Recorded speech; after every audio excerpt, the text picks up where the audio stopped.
And if we see.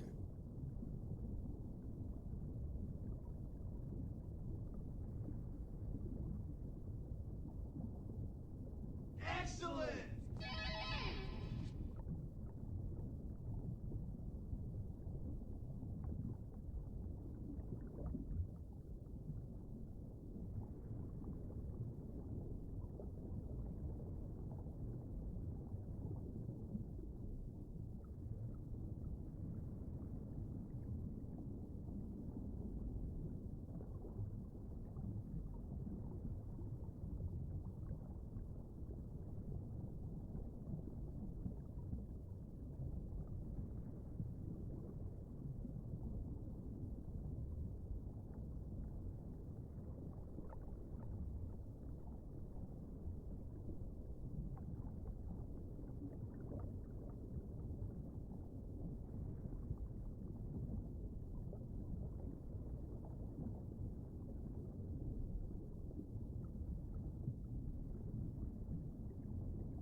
Thank you, Chinde. Much appreciated.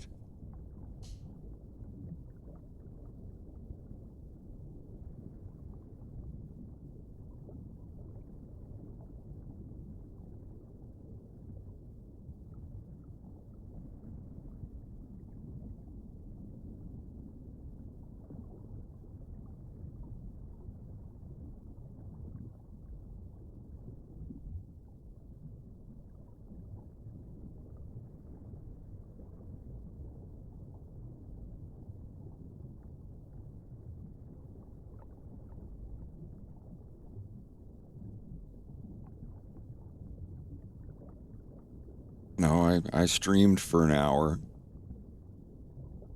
I technically streamed. Remember the rule.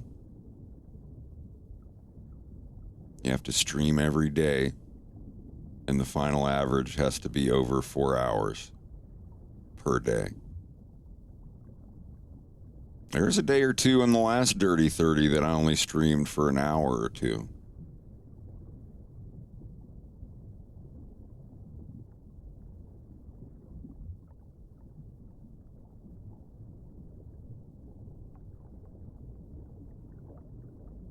I can't fucking help technical difficulties.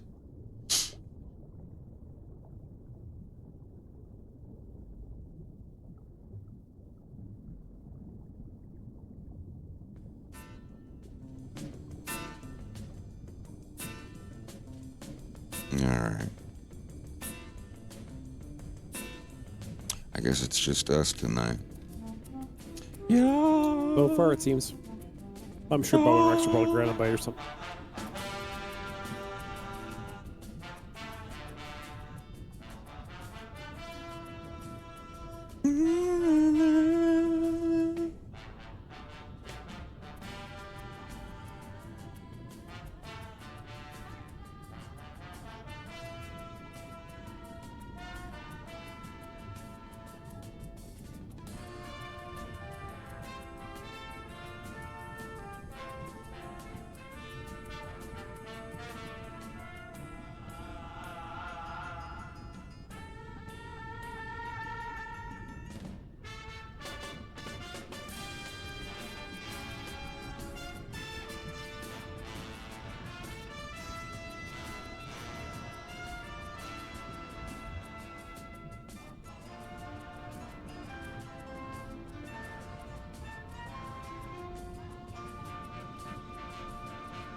I sort of fixed it.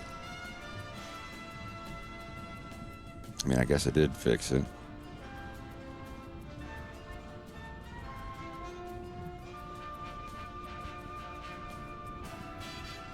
만개켜.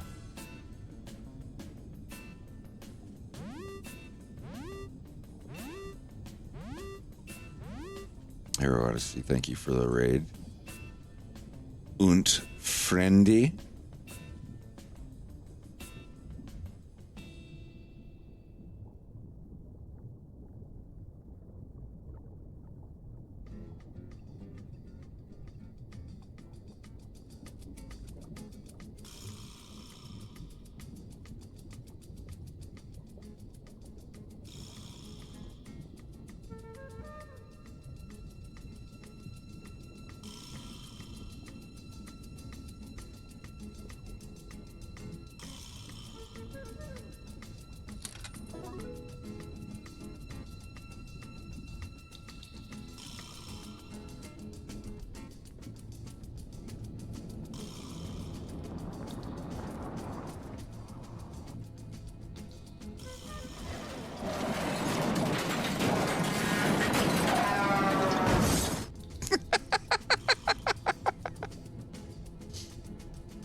Спасибо за битсы.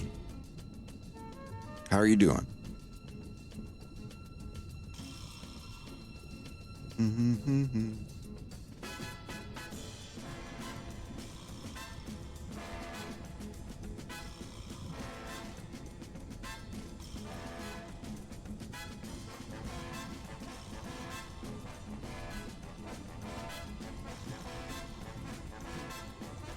Give him to me.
You need a what?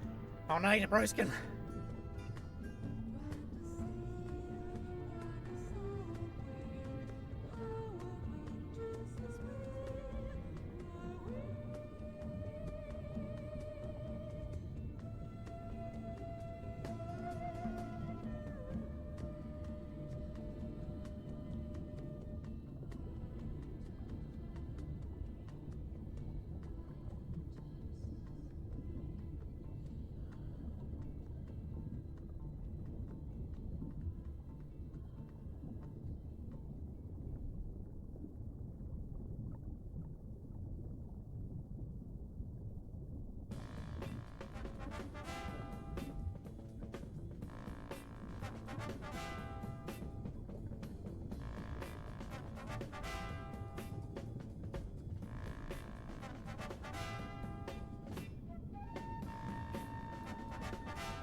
Uh-oh. Did my thingy go out? Ah, come on. Does this Good luck, Lloyd. sometimes. Oh, your little dude.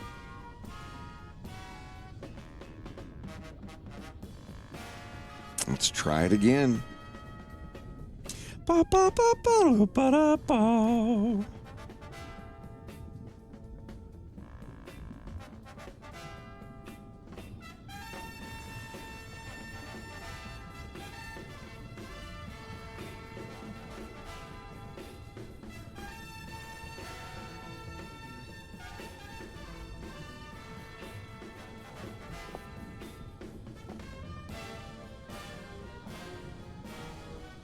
It always does this.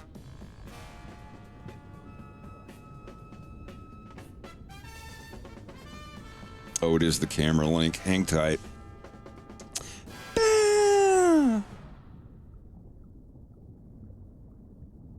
have to reset this thing sometimes.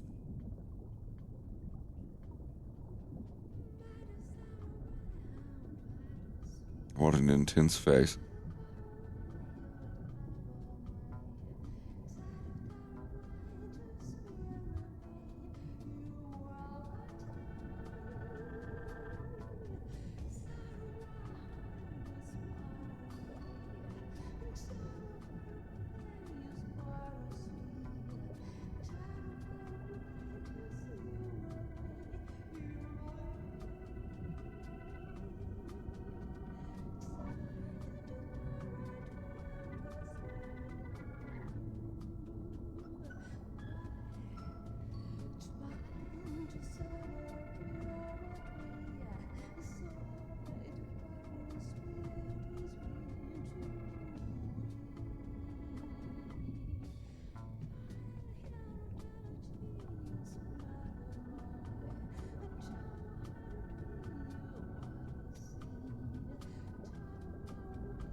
It fucking did it again. Why is...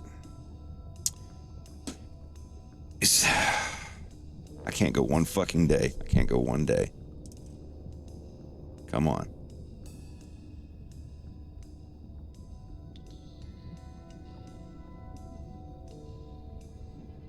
How long is it going to do this for? Like, really?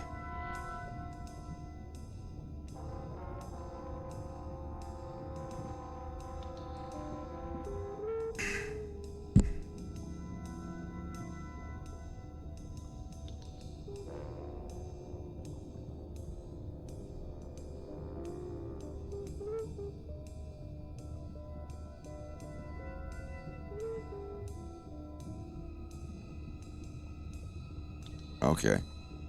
At least I didn't have to start anything over that time. Jesus.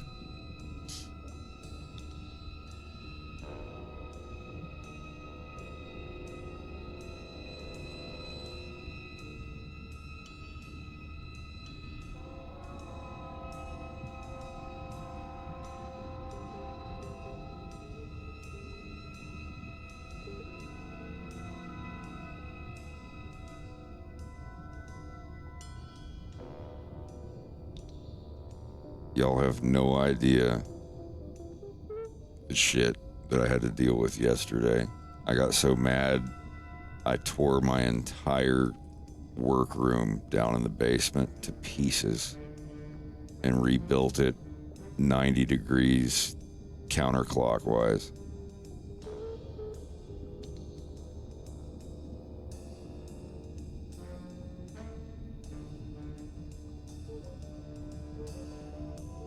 I've been wanting to do it. I've been wanting to tear the whole thing down and move everything over. It's just the wires and the clutter and everything is just so fucking bad. And I did it, and now it looks enormous. Looks even bigger than it did. Yeah, the space downstairs looks great now.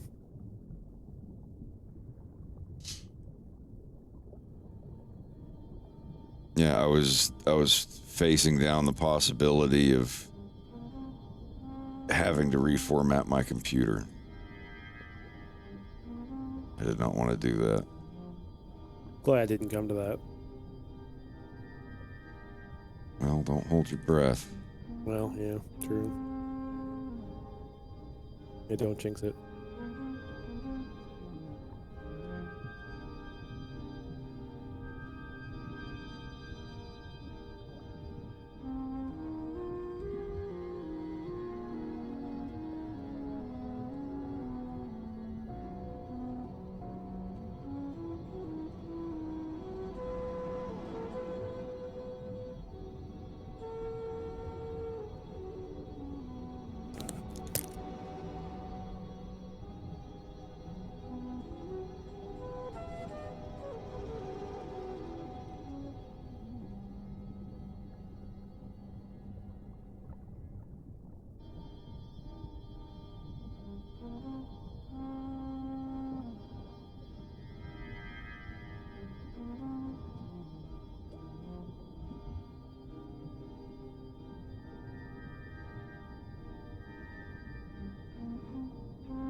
Why do we run in circles, not knowing which way to go?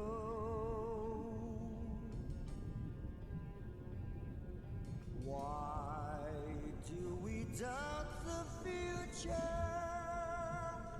when we belong to each other?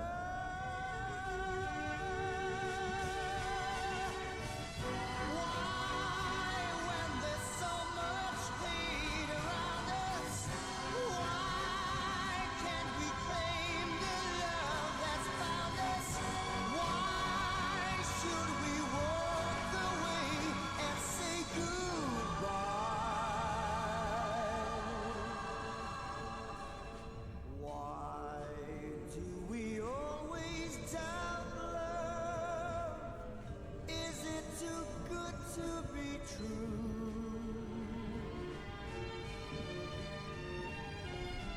We could go on without love, but would it really be living?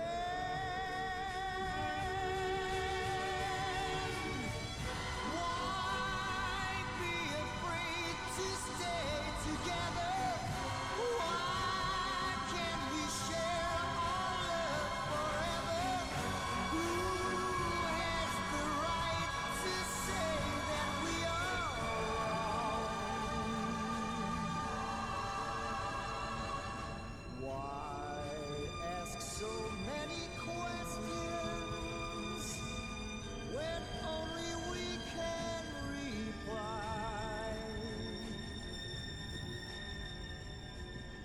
When love is strong as our love, no need to ask reasons why.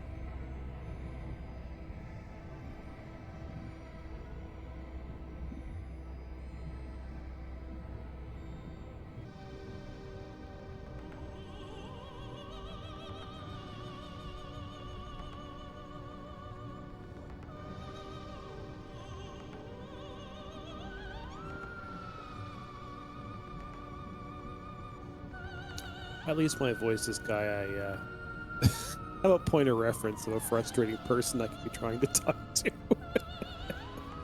See what now? I said at least I have a point of reference of a very frustrating person that I'd be trying to talk to. For what? Oh, just voicing. Oh, for the okay. Sorry, I persona. didn't Yeah. know what you were talking about there for a I minute. just have to draw from today's experiences. Why? How can you not put on deodorant? Yeah, I've got a lot of that too. Do you not Oh wait, smell which your own frustration stink? were you talking about?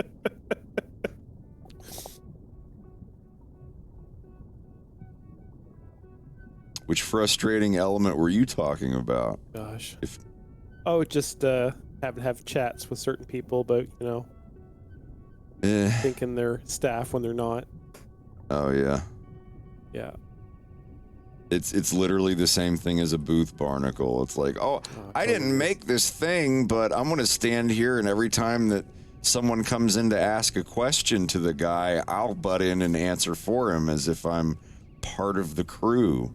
Yeah, just part of the team. It's like, you're not part of the team. You were never part of the team. It's like he wasn't looking at you, he wasn't asking you. Yeah, it's like an artist or a voice actor or someone is at their booth at a con, and like the dude that comes up and just like hangs out there for 2 hours and acts like the representative of the person at the booth. And when someone's like, oh, when did you get into voice acting? And before the voice actor can answer, the dude leans in and is like, oh, he started back in 1990, blah, blah, blah, and he has a blah, blah, blah. And the voice actor guy is just like sitting there like, you gonna let me fucking answer the question that was asked to me? Yeah, booth Came here to talk to me, barnacles not you. I've seen that is too. what Like that's I have called. legit seen people who I've do dealt with that it firsthand. answer on behalf of. Oh my god. And you're sitting there being like, how can I tell this person to go get a fucking hot dog or something without hurting their feelings? We had that happen at a convention. You I can't know? remember if it was you that was with me or not. Yes. Where we were at a panel and someone kept answering the questions on someone. A dude kept. It was the voice acting panel with Jaxie and Tomar and all the people up there. At the voice acting thing, and guy kept going huzzah, and that's what they call blah blah. And then like he would like every single time he had a quip, and it wouldn't just be like to himself and the people around him. He would like project it, trying to be like, oh, like everyone's gonna go home and be like, man, remember that fat bearded nerdy dude that kept interrupting the voice actor panel and quoting Monty Python at the top of his lungs and. Like no, like he got like 3 or 4 of them out, and the dude next to him was like, "Dude, this is not your panel. This is not about you. Shut up. Stop what you're doing." If anything else, he'll be remembered for that. Yeah. Fucking hate that shit. To shut, and then he got up and fucking left. Like, thank Christ. Yeah, fuck, I remember that now. That was awful. Yeah, Magfest. So glad he got called out on it. That was. There used to be someone when I used to do when I used to run the Canada at Midnight, the Canadian White Wolf LARP group. And yeah, there was one guy, same thing. Would always like have some quip or some interjection. I'm the witty quipping guy. Yeah, and it's just like, dude, shut the fuck up. Especially if you're trying to get through like an AGM or something. Because, you know, every year we'd have our big, like, annual, you know, big get-together or whatnot, and we'd have our AGM where people would vote on things and discuss, you know, changes to the people don't know what that is. Club or anything else. And, like, yeah, AGM is a annual general meeting where the members of your organization would get together and vote on different things that pertain to the club. And it's always boring as heck, and contentious, and, you know, there's always discussions, and sometimes there's arguments. But yeah, like, this dude would have, like, quips for every freaking thing that was being said, and I'm just like, we're trying to get through this 2-hour thing that we had to pry people out of the rooms to come this to isn't Riff that Tracks. no one enjoys, and you're making it freaking, yeah, exactly. It's like, you're making it freaking miserable for everyone and drawing it out. So please sit down and shut up.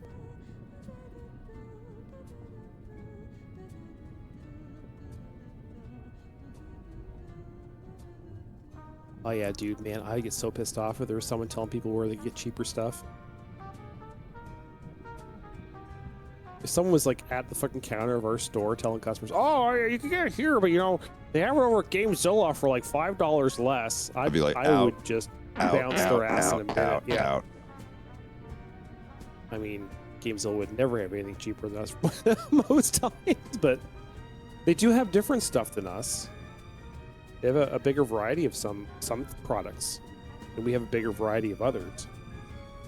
But yeah, no, do y'all ever have meetings to try to make sure you don't have overlap?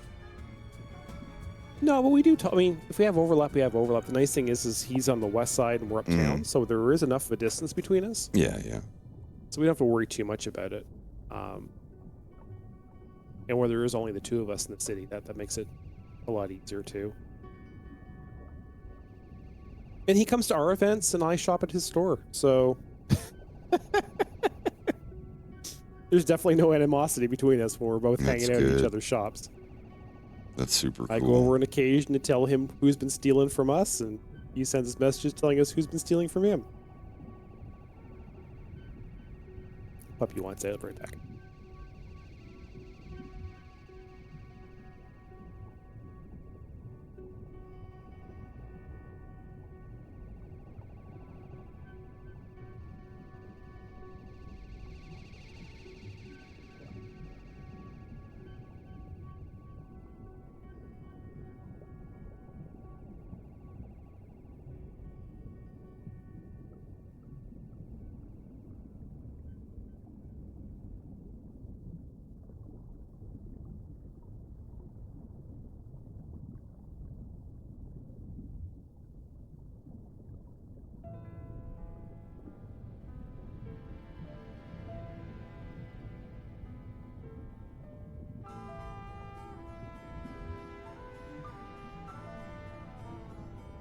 Yeah, I feel bad for sometimes Sandy, because we do give him crap sometimes for things that his shop does, but they're usually out of his control because it's the owner's decision. The owner's in Moncton. It's not his decision.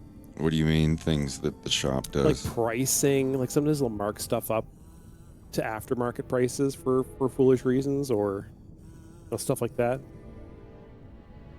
Or in anticipation of a price spike, they'll jack prices on cards, and it's like it has nothing often to do with him. It has to do with head office. But he gets the crap for it, which is a shame. But I generally get along with him.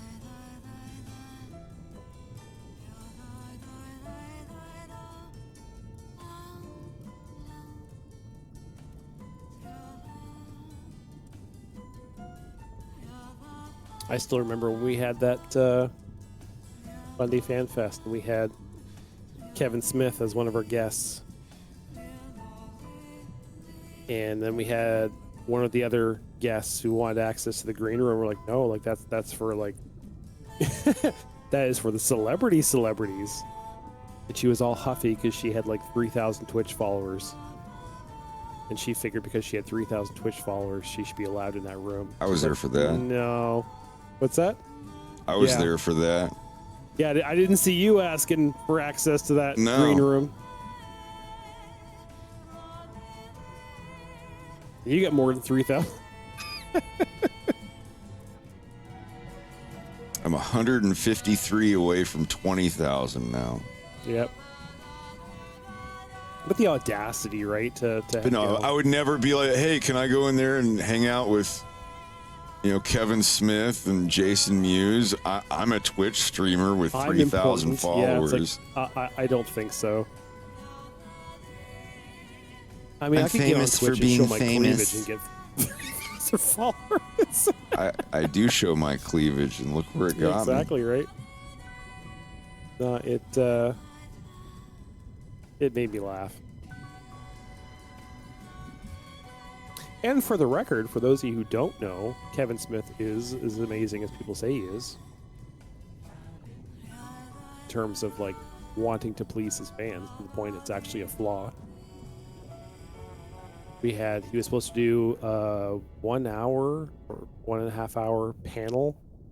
It ended up being like 2 hours or 2.5 hours because he wouldn't stop talking because he kept wanting to make sure everyone had their questions answered and everything else. He was apparently really, really nice.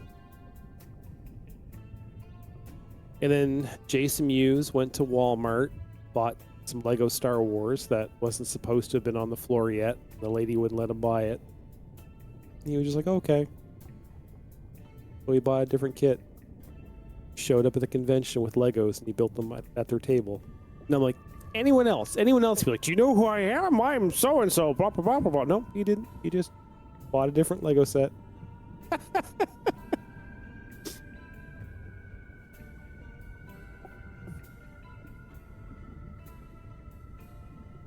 Right back. Puppy wants back in again.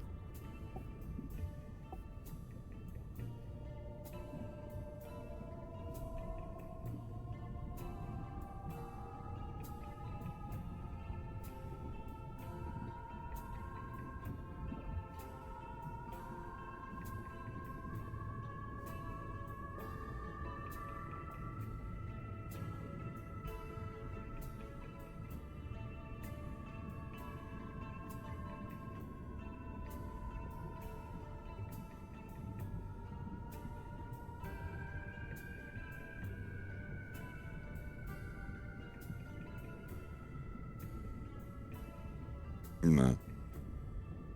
There we go.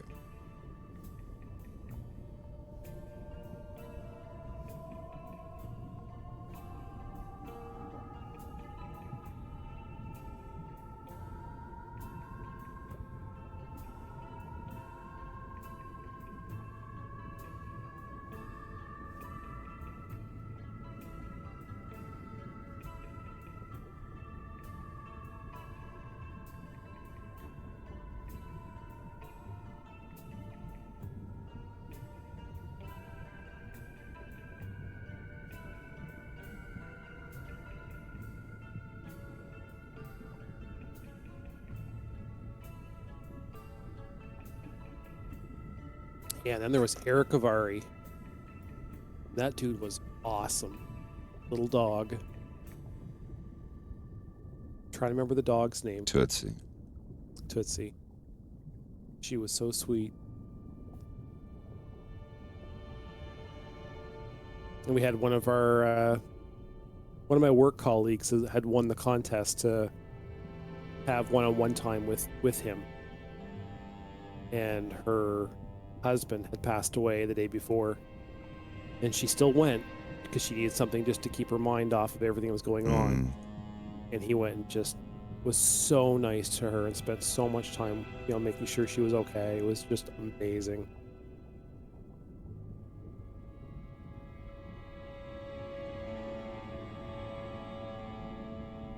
It's nice to have celebrities and they're actually like just regular, decent people. Yeah.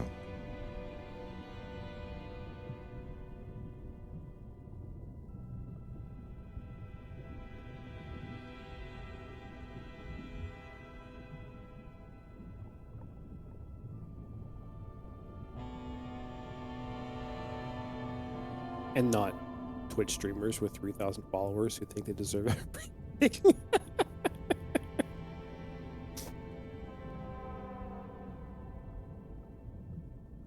It'll make you laugh when the actual celebrities are far more modest than the streamers.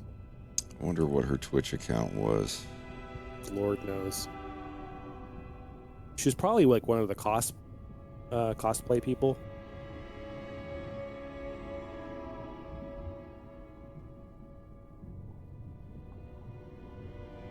Clearly she left an impression.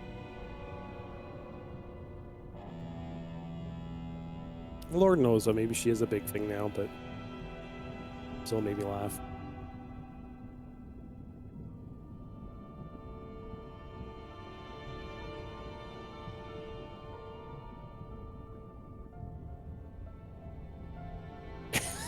This expression is great.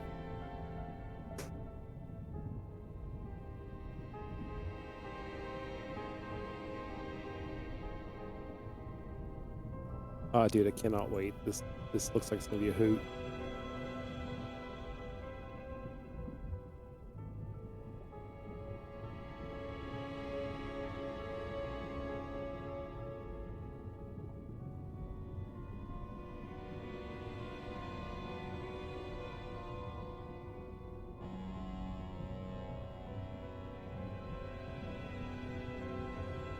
It hangs.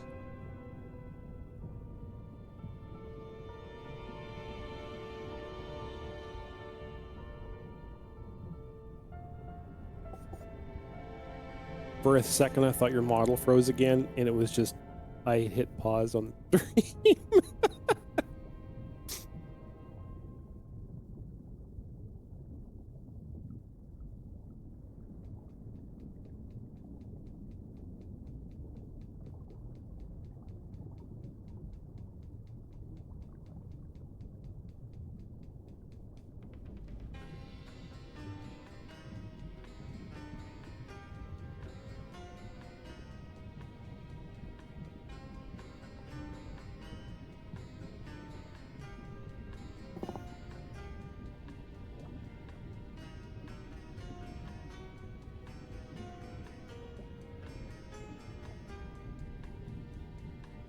It is Saturday.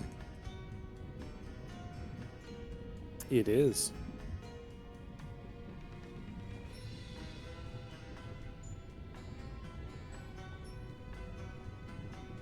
Oh, fuck.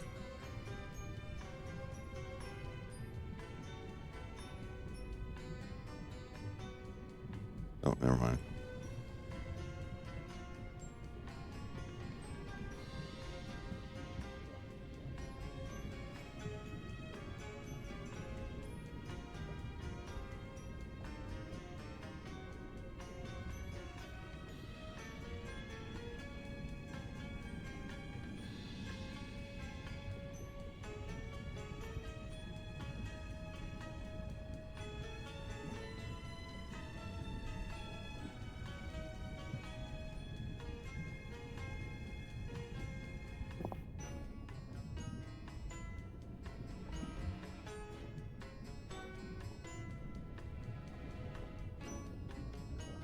be right back.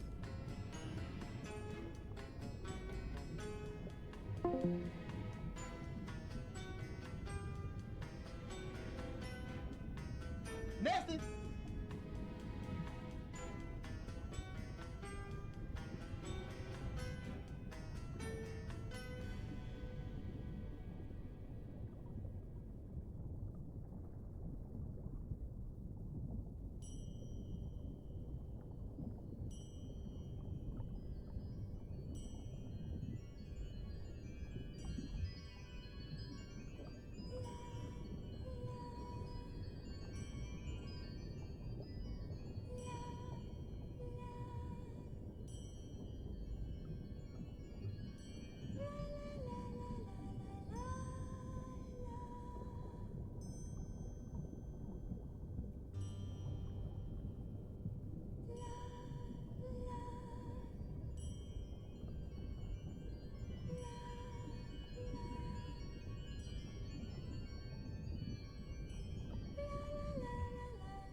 It did it again. I think my thing's just fucking malfunctioning. Why is it doing this?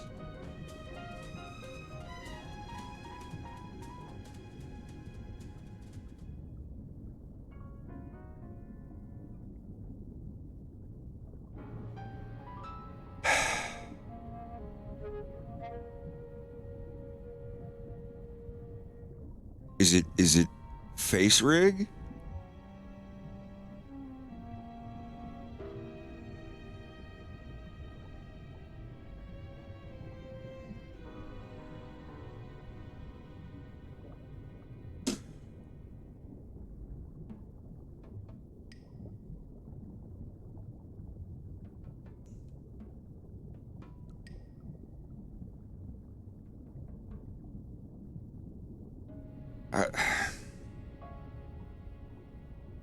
I mean, it was fine and dandy for a good hour. Well, no, this is 3 times I've had to do it Yeah, in a day. weird.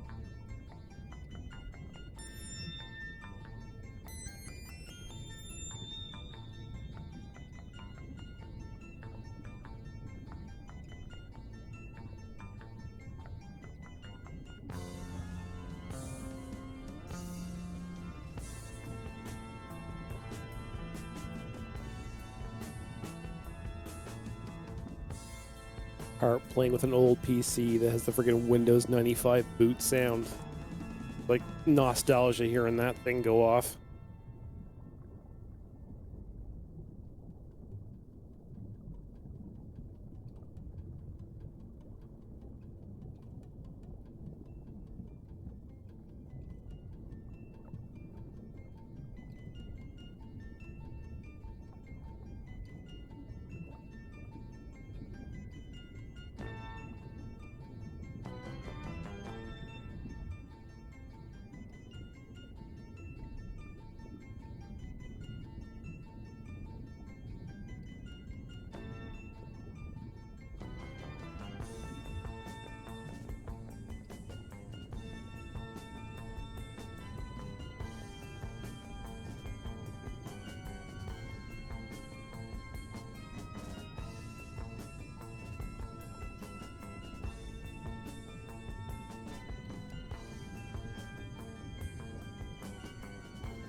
Se guarderai negli occhi miei, se leggerai dentro di me, allora certo capirai tutto il male che hai fatto a me.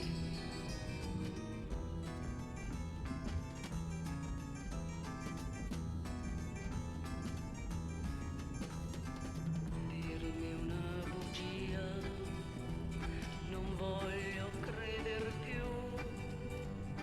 Il gioco è ormai finito, lo vedi, hai vinto tu.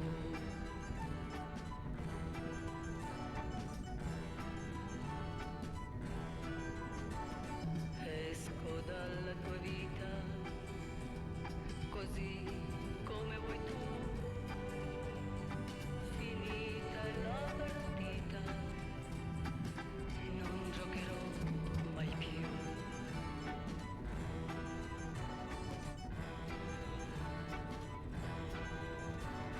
Dimmi la verità,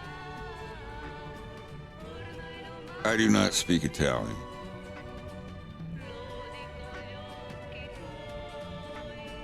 È molto forte cambiare.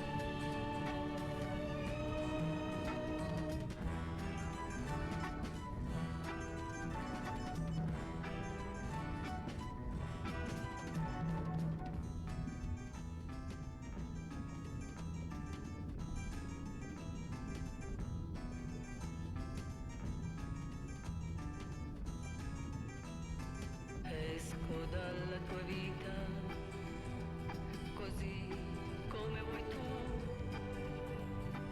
Finita è la partita, non giocherò mai più.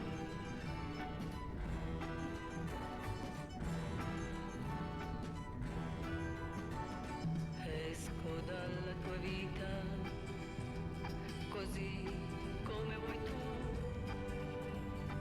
Finita è la partita, non giocherò mai più. Yeah, but I'm doing all right.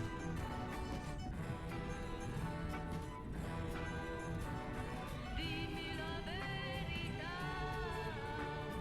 ormai non ami più. Lo dico agli occhi tuoi, lo devi dire tu.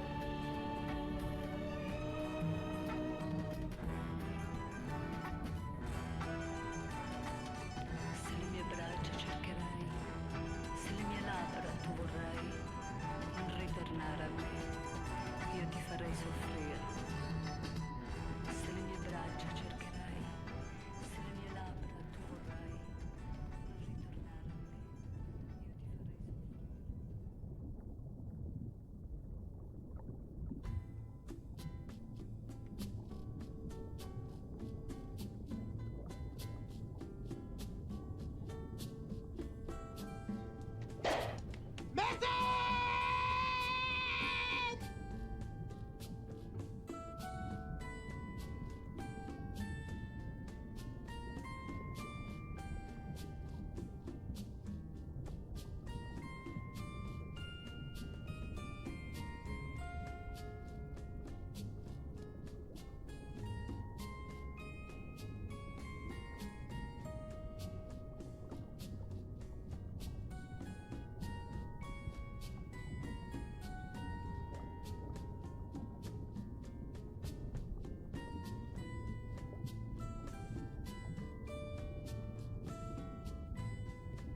I had the first Chameleon Twist. I liked that game.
What's going on?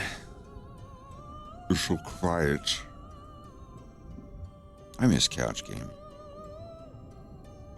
Except for Mario Party. That shit can fuck right off into a hole.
I need to get it.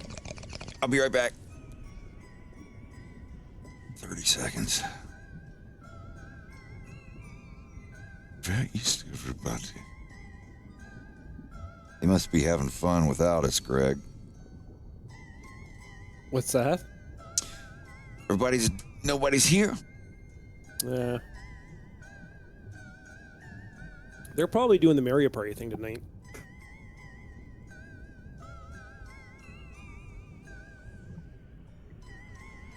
I almost picked it up. Almost.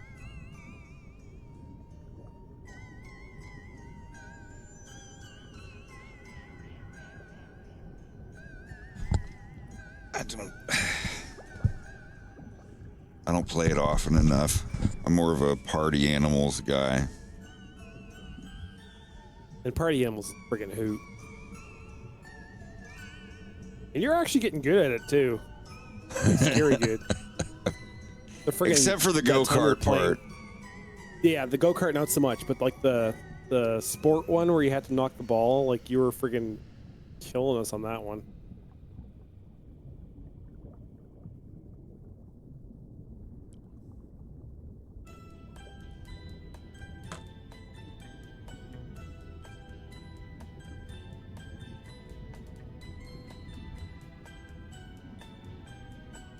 Mhm.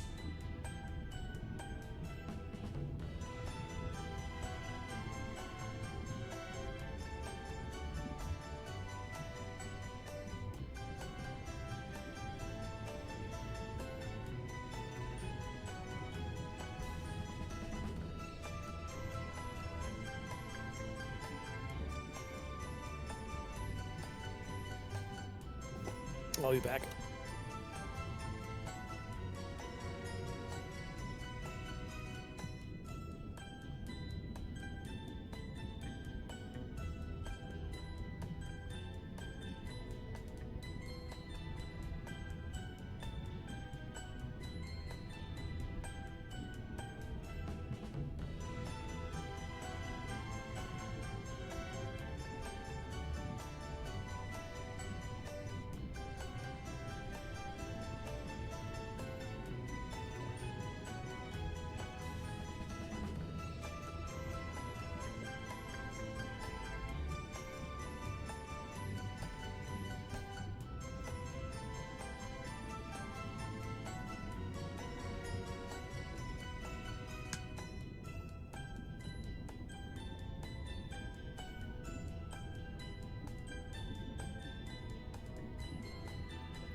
I'm back.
I hate having.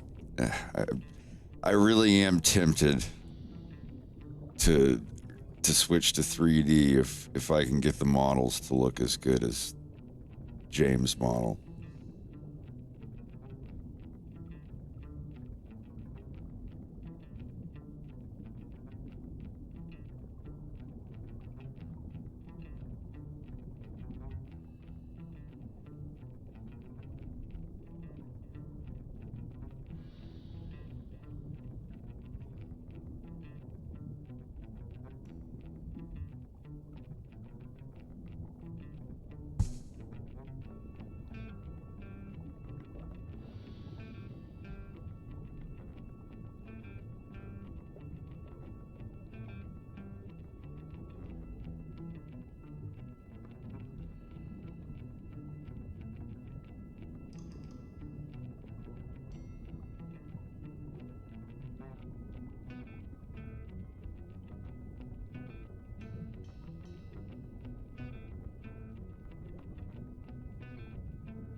Everything running okay?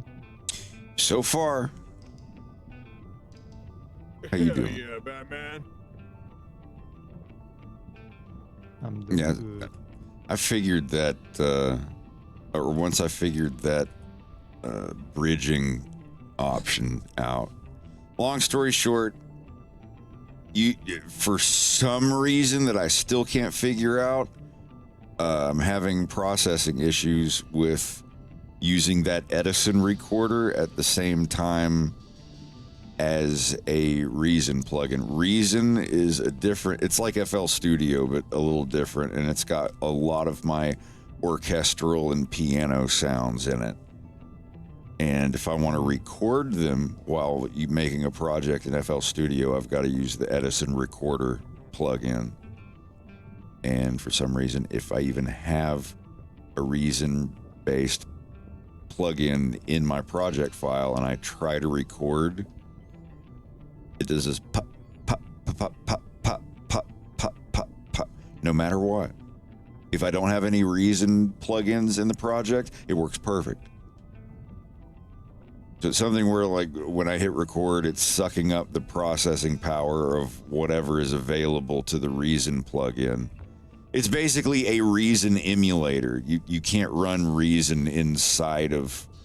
I mean, like, you can't just take the samples from Reason and use them in FL Studio. You have what's called the Reason Rack plugin. And it's just basically a little window that emulates Reason. It's part of their license. It comes with, when you pay for it. But yeah, whenever I'm using it,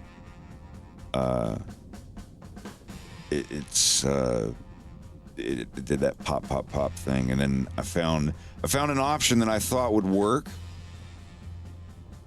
because there's sub options for it. They're like, open it as a bridged plugin, which means it opens it in a separate window outside of FL Studio, and it can have its own threads on your processor, and it's not directly linked to FL.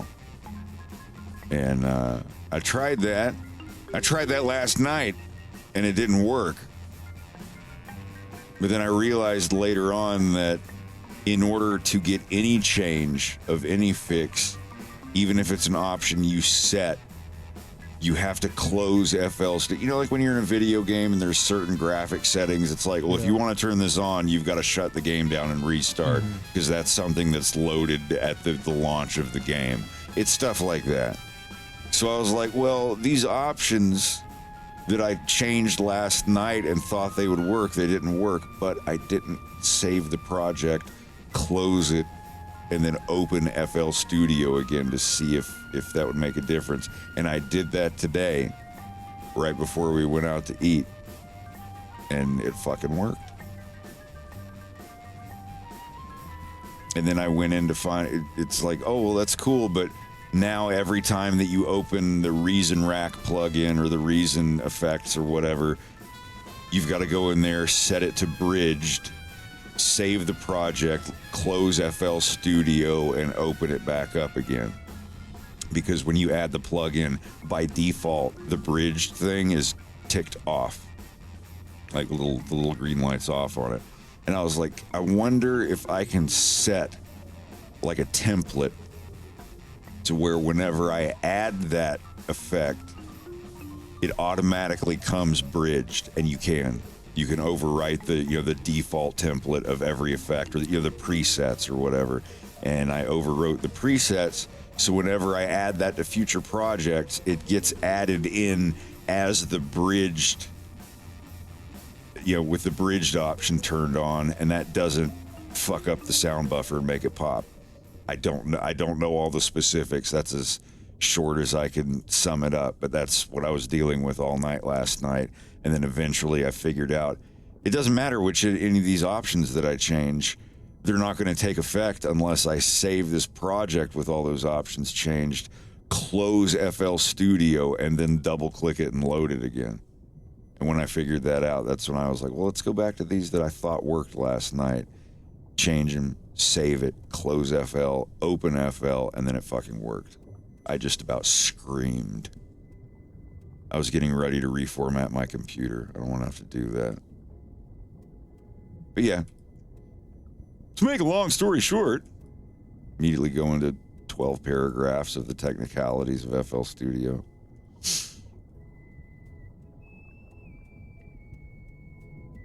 Let's say we figured it out. We got it. Yeah, I got it. I got it. I figured it out. I got it. You don't. Shut up. God damn. Hey, guess what? It has new game. What game? What game? I want to play it. It's going. Dude, you should do an animatic of that entire thing. Revive that. That's true. It's been long enough a new generation could discover it.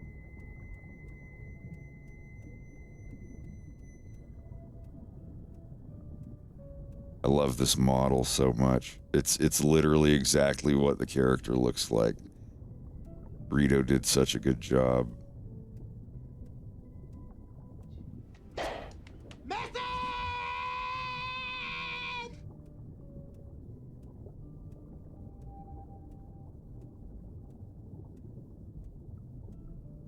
But yeah, hopefully there will be more models of characters. I think I'm gonna do Charlotte's next, or pay him to do Charlotte's model next. If you're wondering, this is one of the main characters in The Violence. It's a series I'm doing after I'm done with Star Fox, Fox in Space.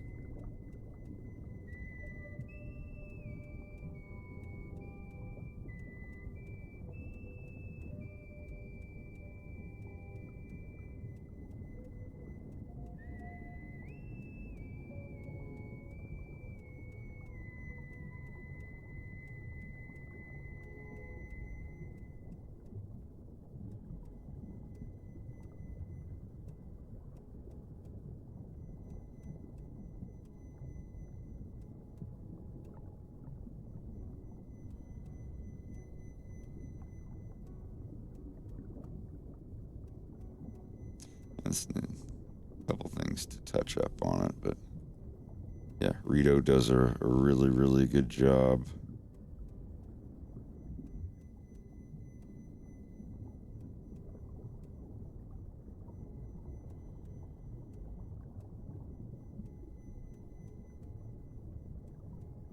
Let me figure out what the spike is here. Yeah, that would be it. This is an older version. I think he's fixed some of this stuff by now.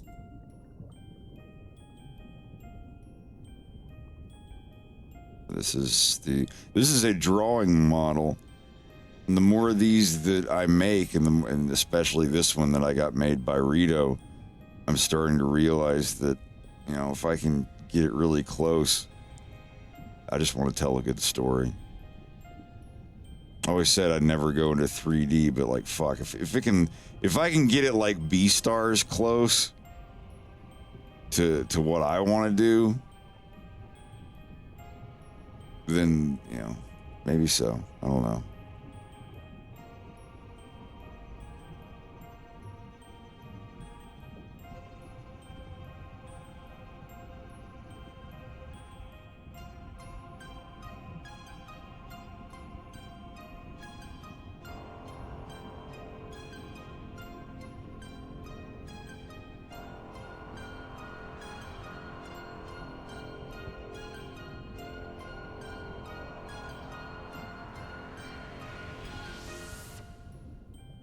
Just innocent men.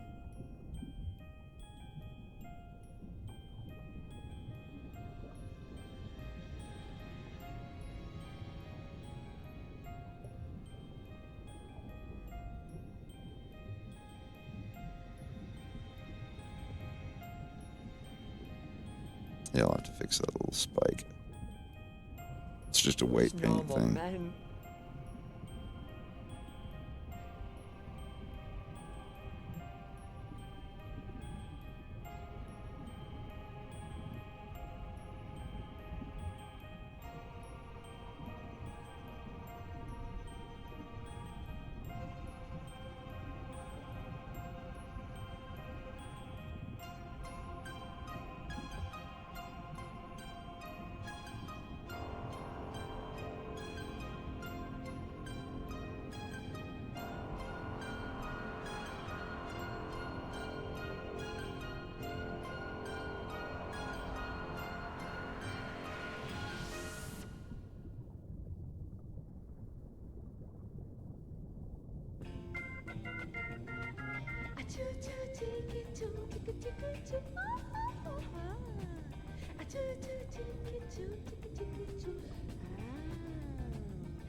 Your music tonight's on point, Fred.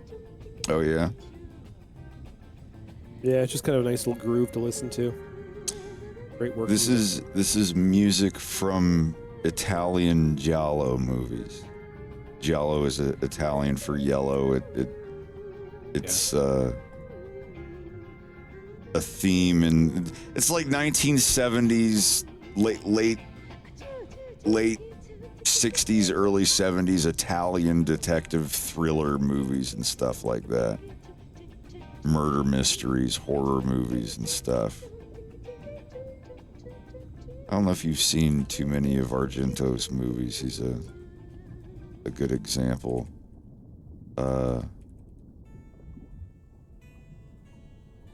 He did the original Suspiria.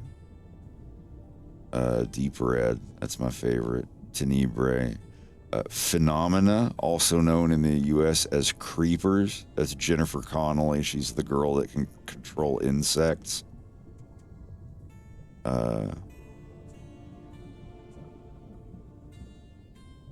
We should definitely watch them at some point. Malignant? I did not.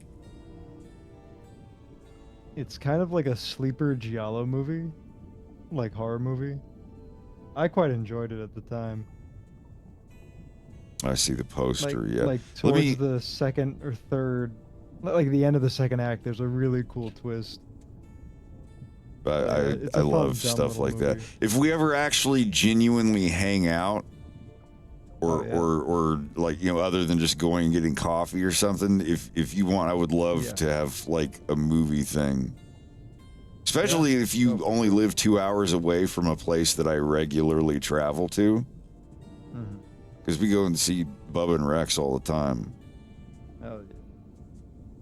I'd love to just, you know, meet up somewhere and do a movie night or something, have a couple drinks and just chill.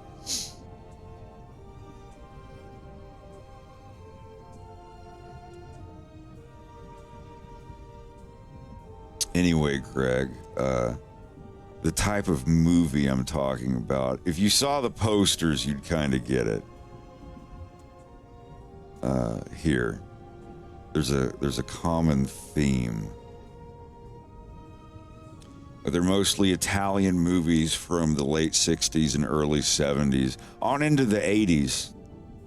But they all kind of, you know, have this kind of theme to them. And the music, you know, Ennio Morricone is a good example, but there's so many other artists from back then that have that vibe.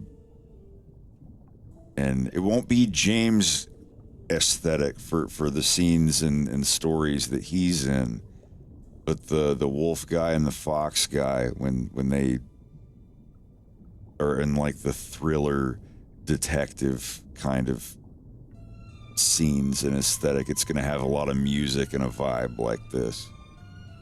I tried to do that for Zoroastrella like 10 or 11 years ago, but I wasn't mature enough. I wasn't good enough at it. I still don't think I am now, but by the time I start working on it, I hope I will be. This is a popular one that I saw a lot of, The Beyond. The Beyond. Yeah, it's a very late 60s, early 70s vibe to all the movies. I want to see if I can capture that with Frank.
No, I haven't watched Andor yet. That's what we should do, Jack. We should have a watch party and get me into Andor. Greg, have you seen Andor yet? No, I haven't. I'd be down to watch that sometime. Hell yeah. I'd be pretty down for that. Yeah. So I've been wanting to see it. If it's really at least as good as Oh, Mando season 1. Everyone I've like the guys at the store. I saw Rogue One. I'm familiar with the character. Andor, for me, I think does, for me as an adult, what Star Wars did for me as a kid, if that makes sense. Yeah, yeah.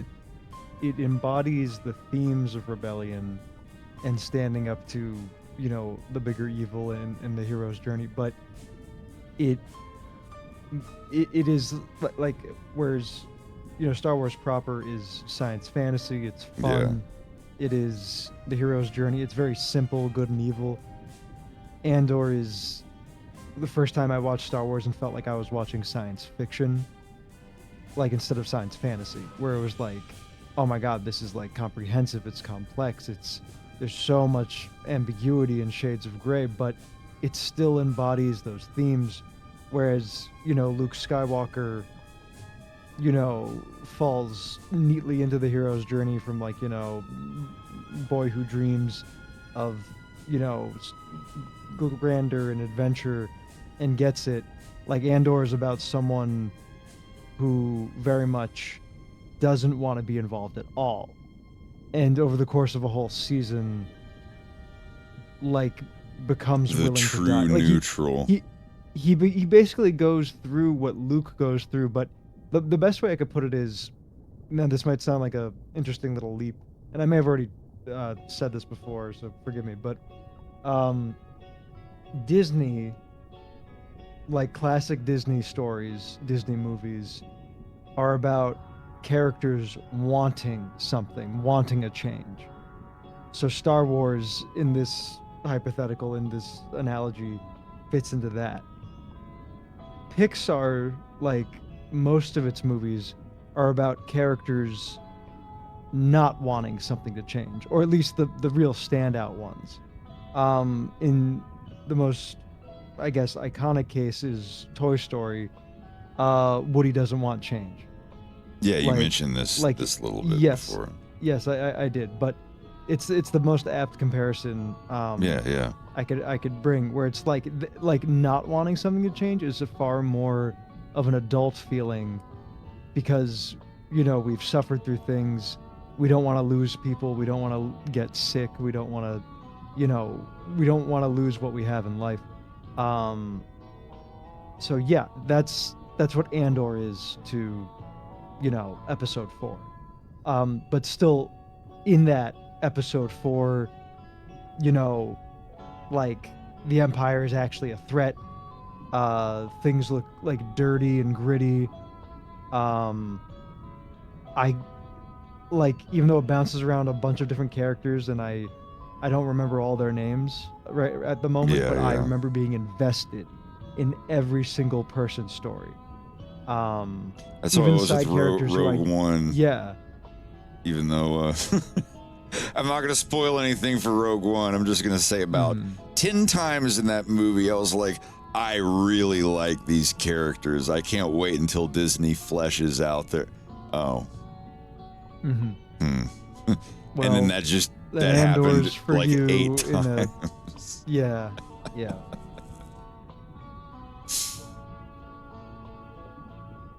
But yeah, I don't care. I don't care the end result. I just want to watch a movie or a show, and afterward just be like, "Jeez, do you mind if we watch that episode again before we go to the second one?" Oh my god! Yeah, that's what I think I did that with Mandalorian when we watched the first episode. Like later that night, I went and like grabbed it and immediately watched it again. Mando say, and I season just 1 mean and this 2 were as- so great. Yeah. And I mean this as a preface, not as a, you know, diss on Mandalorian in any single way, but Yeah. Andor, you definitely need to pay attention more than Mandalorian, because there's a lot of I mean, you know, Deadwood, like like our mutually favorite show. Yeah, like, Mandalorian you was gotta a lot kind of pay slow attention. burn showing. Yeah, with Andor, there's a lot of double speak, you know, intimate, quiet conversations with like reserved emotions, and like you got to kind of like read between the lines, and yeah, so it's definitely not one where, yeah, I just want to preface that where it's like, yeah, you really want to like sit down and quietly analyze what's going on.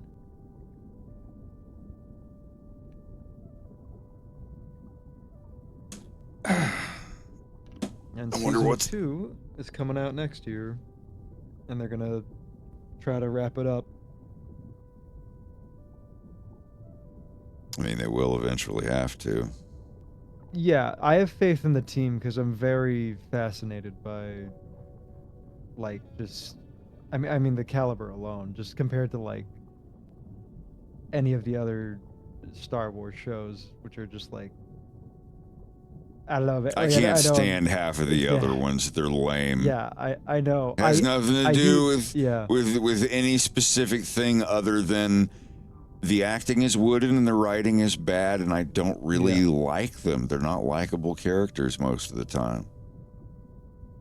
I don't have a distinct term for it, but I sometimes call it like hope mongering in a weird way, where I'll watch a new show and you're giving it the benefit of the doubt, and like you're 5 episodes in, you're like, okay, when's it gonna get better? Is it gonna get better? I think it's gonna get better. And then it's like playing Starfield. Wait a minute. I should have been into this a lot sooner than now. Yeah. You know what I mean? Like, it's I gave Starfield I'm 10 very and a half forgiving. hours. Yeah, it's like I can be very patient, but I'm like, why does this keep happening? Is the problem. It's like one show once in a while, it's like, okay, you know, like even like Next Generation or like DS9. Yeah, Next Generation Greg had and I its were talking season about this. 1. Yeah. Season it's like, 1 of yeah, Next okay. Generation was. Yeah, it's finding its footing, all that. But yeah, and then, you know, stuff happens.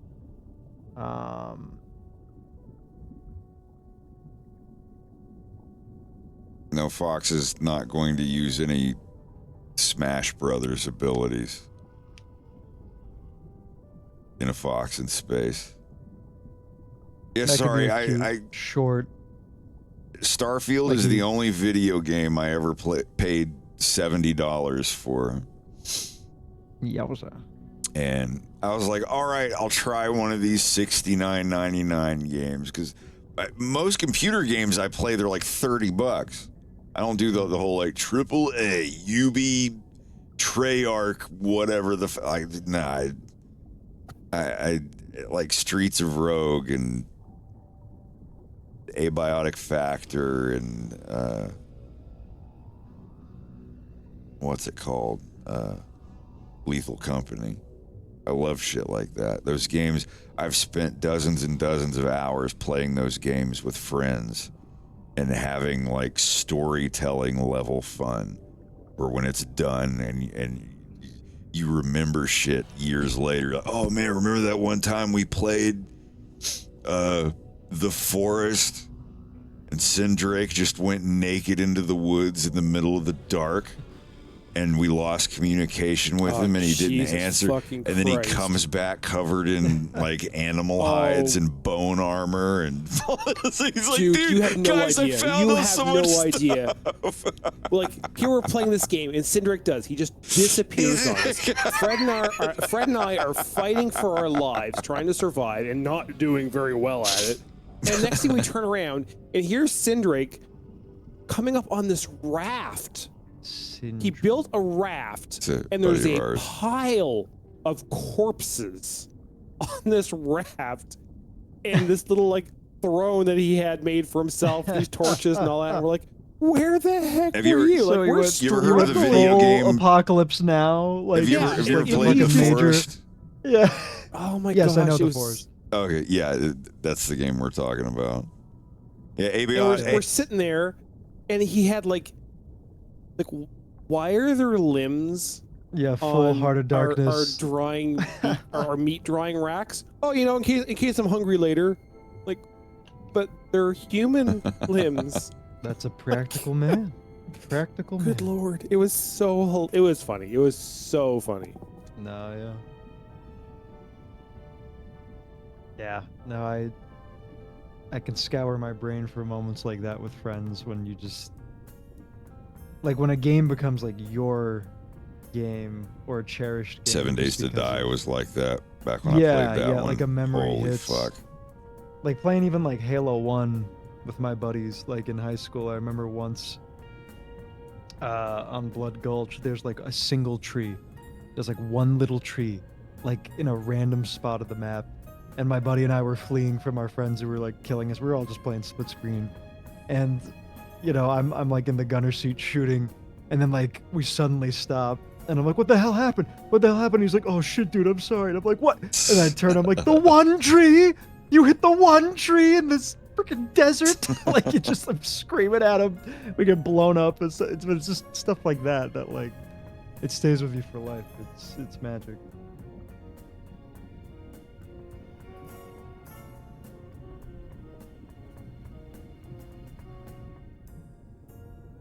Yeah. Left 4 Dead. Left 4 Dead 2, countless hours of Left 4 Dead 2. Just stuff like that.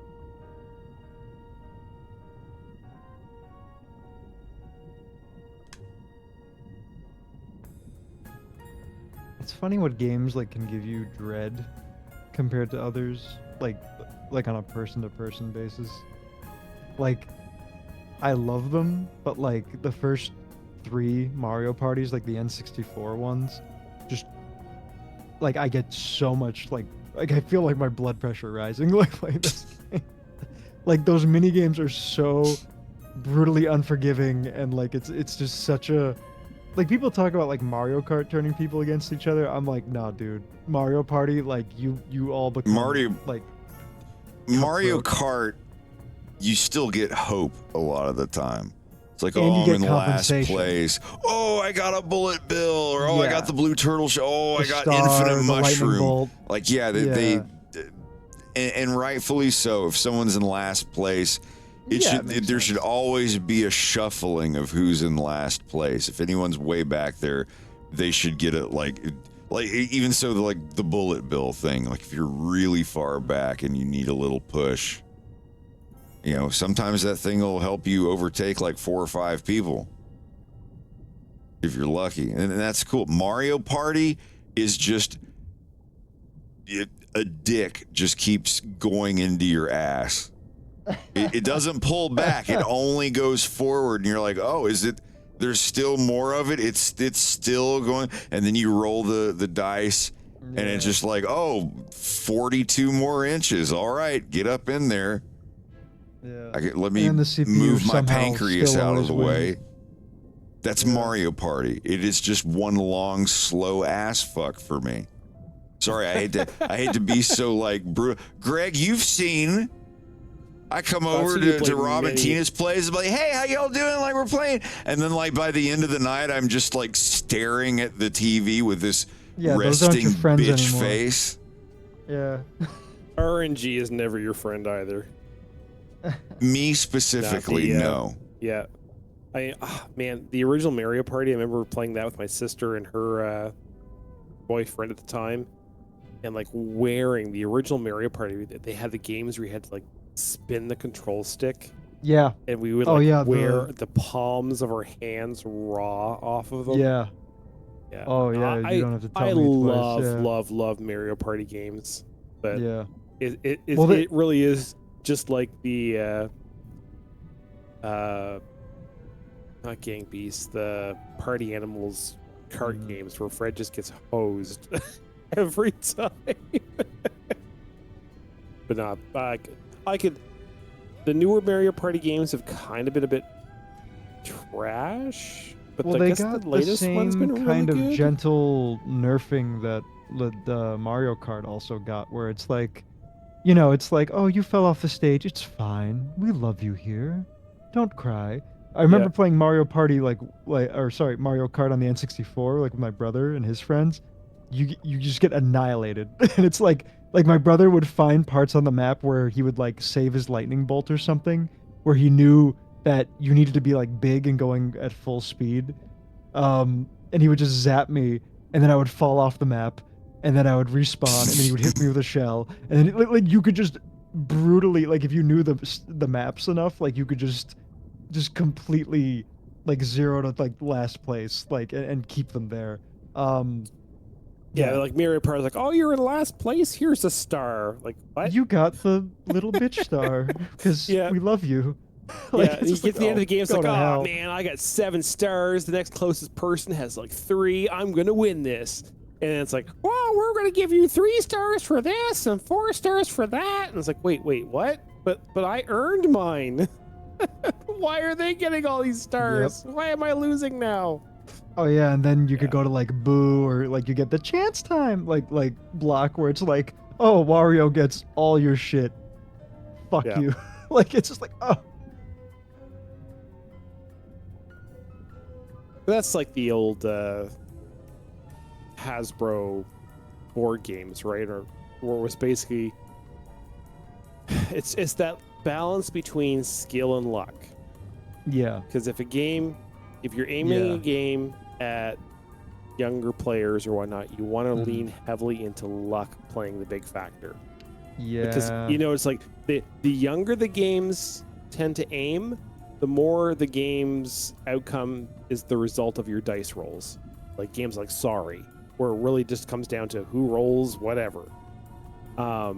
Whereas games that are more aimed towards older people, you tend to want them to be more skill-based games where your decisions and whatnot play a bigger factor. And of course, Nintendo with Mario Kart, Mario Party, they're trying to skirt that line between skill and luck.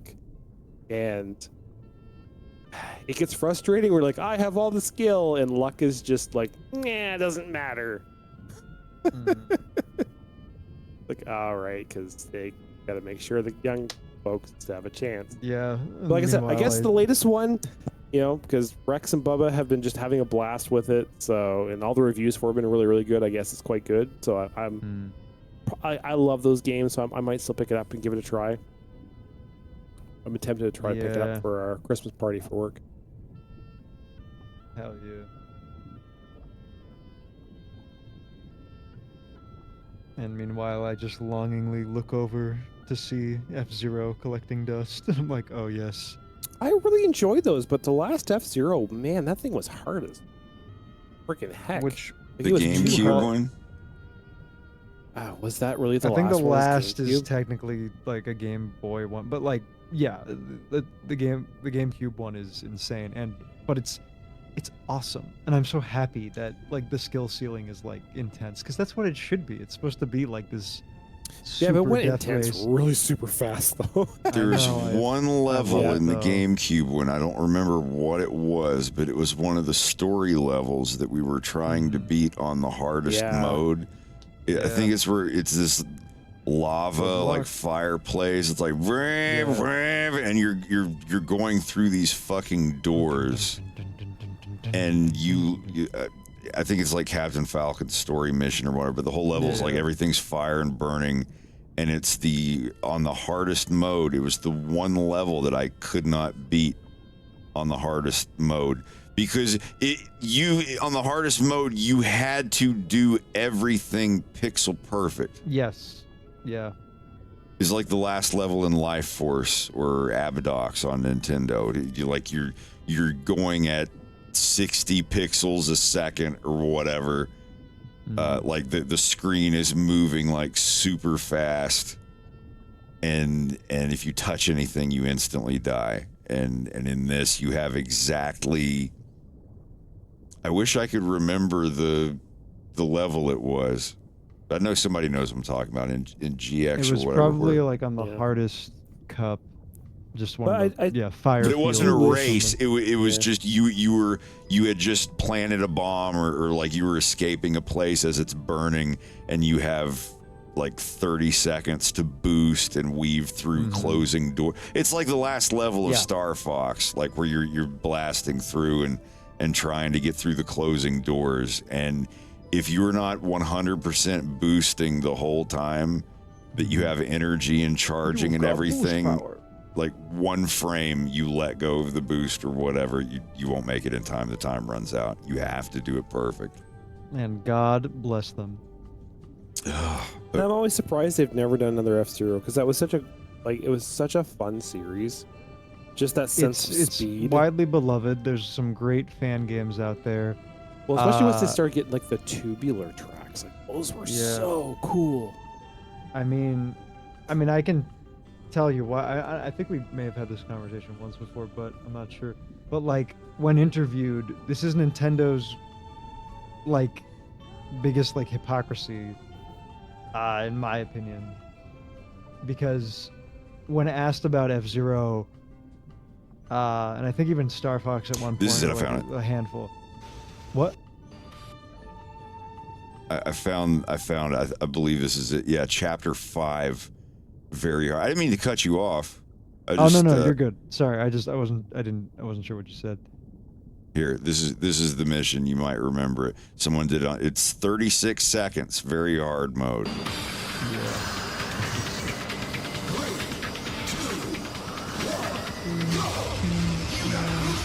Yeah, you have 40 seconds to get out.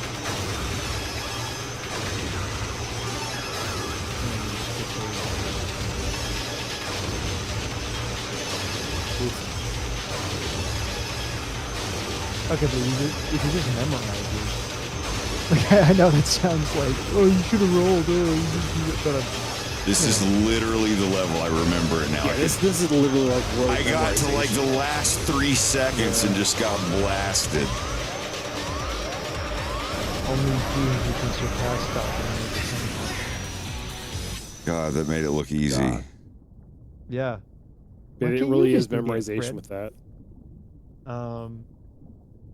But yeah, that. Oh my God. But when asked why there hasn't been a new entry, their response has been, well, we can't think of anything new to do with it, which is just such a stupid fucking. But like on one hand, with like Mario and Zelda, like they do have a lot of creative ingenuity. I give them that. Like that is their artistry at work.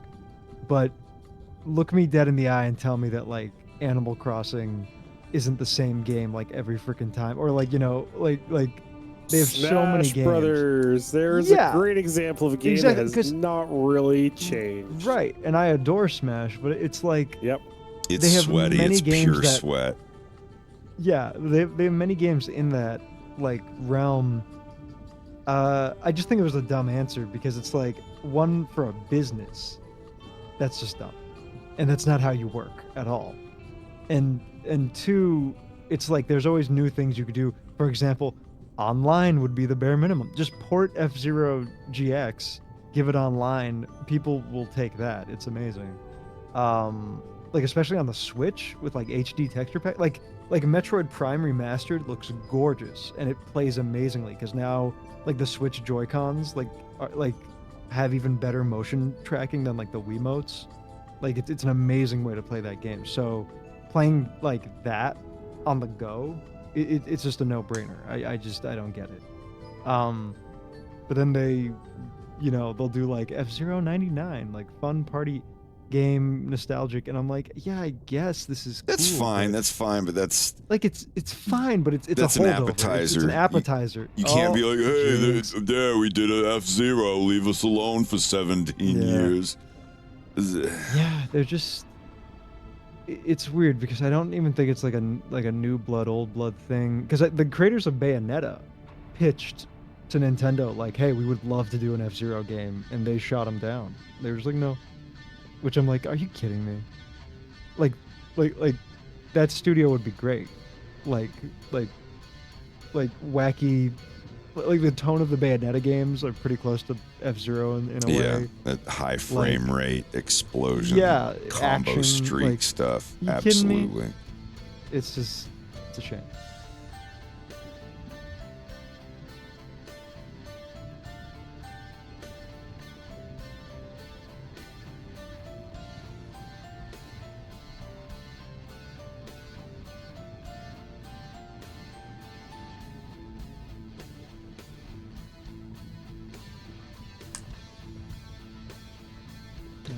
just finished making my thumbnail. Give him to me.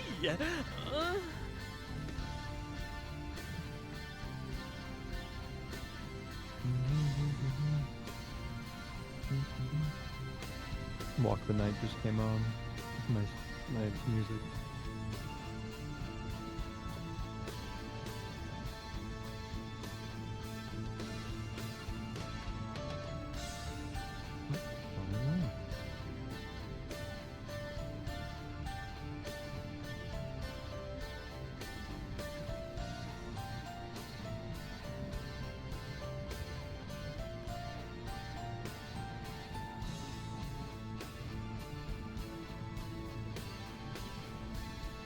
Did you ever play Castlevania?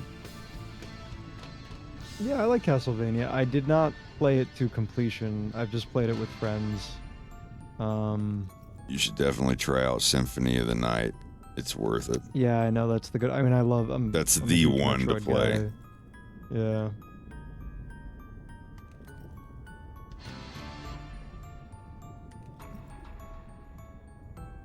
Or failing that, there's always the shoot, what's it called? Oh my gosh. The new one that he made, Bloodstained. Yeah, Ritual of the Night. Oh god, that was so good. I guess they're working on another one, the sequel. I think someone was telling me on like the Epic Game Store or something, they have like a Castlevania collection coming for free. They could just download. Like it might be this Really? week or next week. It's like 4 Well, I games. know that they had them all on Steam sale recently because I picked up the original collection, the ones that had the old NES games. Nice.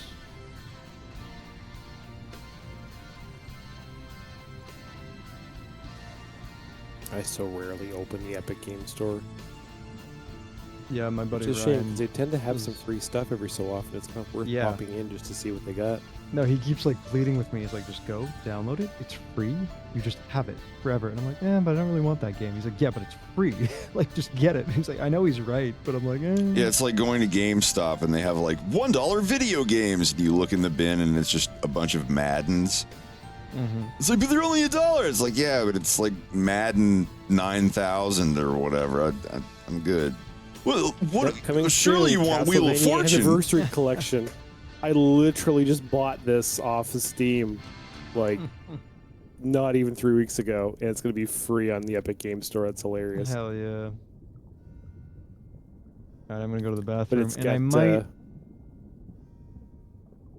Sorry, I cut you yeah, it's out. got the first four: Castlevania, Castlevania 2, Castlevania 3, Castlevania 4, There you go. and then the 2 Game Boy ones, Castlevania Bloodlines for Genesis. And it's got Kid Dracula, which never got an English release. And Kid yeah. Dracula. So, hey, for free, freaking pick it Yeah. up. Yeah. It's worth it. Maybe. But on that note, I'm gonna head out. Go have a Waz. All right, dude. I'll see you around. See ya. Oh, come on, bud.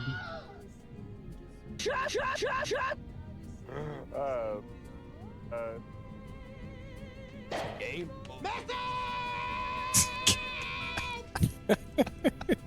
Dueling soundboards. I love it.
Oh, I mean, some of the shit done in Smash Brothers is straight up magic.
That was terrifying.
My man.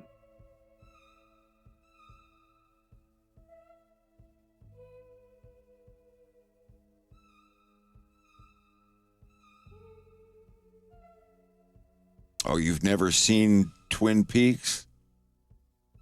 Stick with it. Second season gets a little weird. I think there's part of it where David Lynch wasn't there for it. But I mean, if you're invested enough, you don't notice it too much. There's a couple episodes where some things happen where you're just like, what? Obviously, he must have been golfing when they wrote this episode, or somewhere far away.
My man.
Oh, anytime you need some love, just tell me.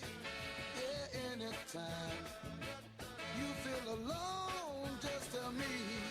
Don't worry, baby, 'cause I'm the one, and I'll be there to turn your sadness into fun. Oh yeah, yeah, anytime you're feeling down, just tell me. Yeah, anytime I'll come around, just tell me. Don't worry, baby, 'cause I'm the one, and I'll be there. Turn your sadness into fun.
Love girl, my love girl, born on the crest of a wave. Free girl, freeze, devil may care. Fly to the moon and the moon will shine right on the wind to the end of time. Never grow old, never.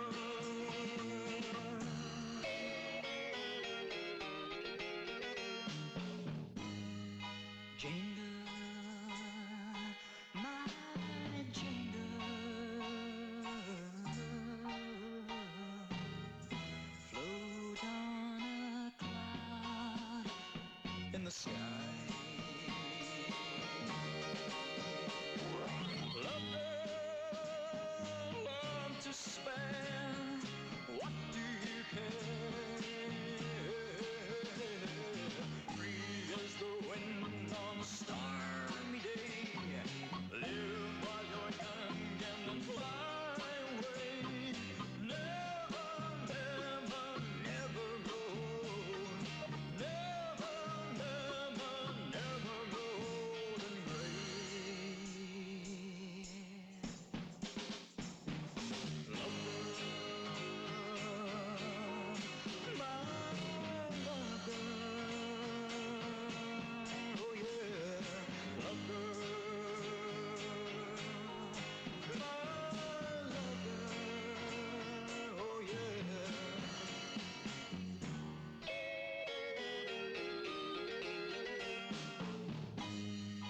Jingle, my jingle, float on a cloud in the sky. Love girl, love to spare. What do you care? Free as the wind on a stormy day. Live while you're young and then fly away. Never, never, never go. Never, never, never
No, my husband is going to be voicing this character.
Oh, there it went again.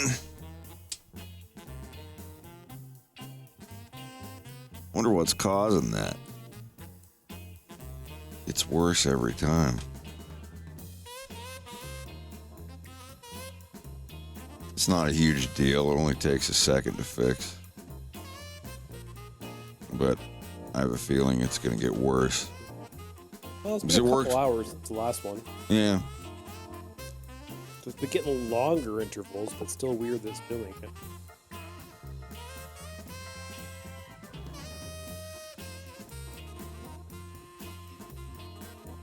I hate to say it, I'm probably gonna crash here in a minute. Yeah. I know. Well, I got a WAS, so Yeah.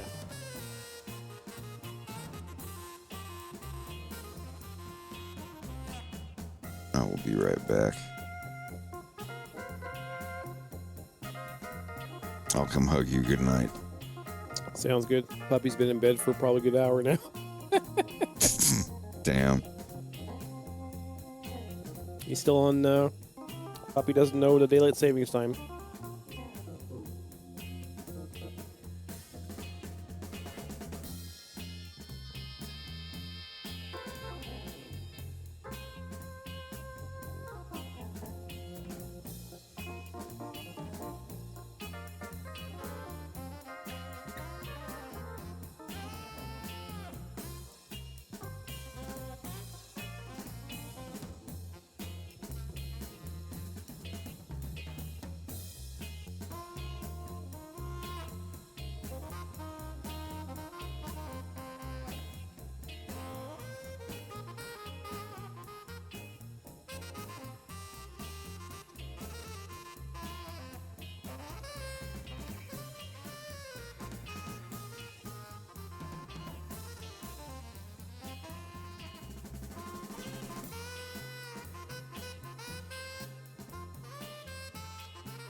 Hello.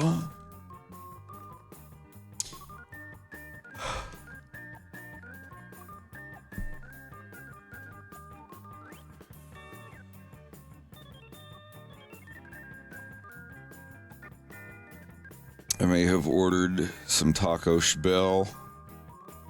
Taco Bell. Ring the bell.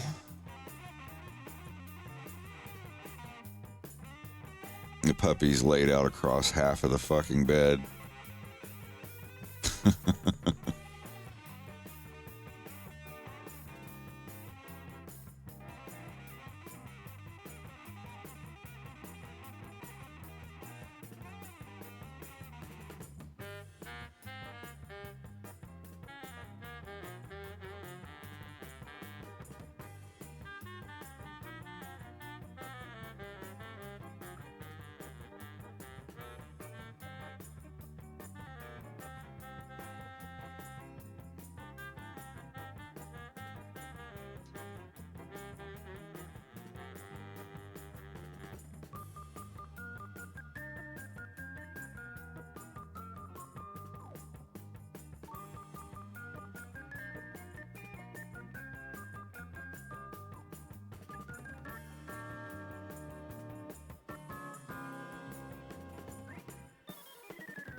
Wonder where Rex and Bubba are off to. Seems like Bubba's just hanging out on his own. Everybody just dipping. Partying with Mario. Not me.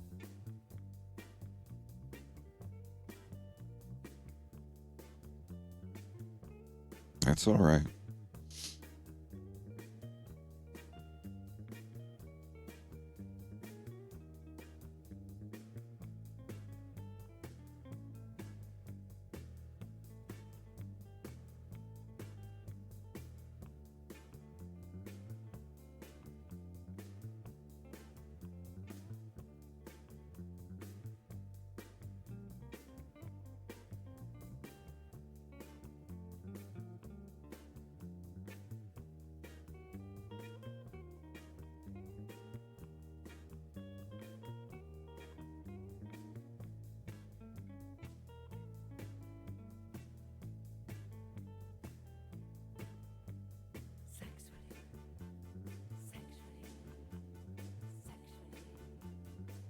Hey, Nicole, I'm doing all right.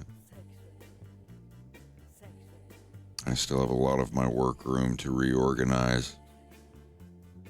My actual work area is great, but the other half of the basement is just completely piled up with all of my other stuff.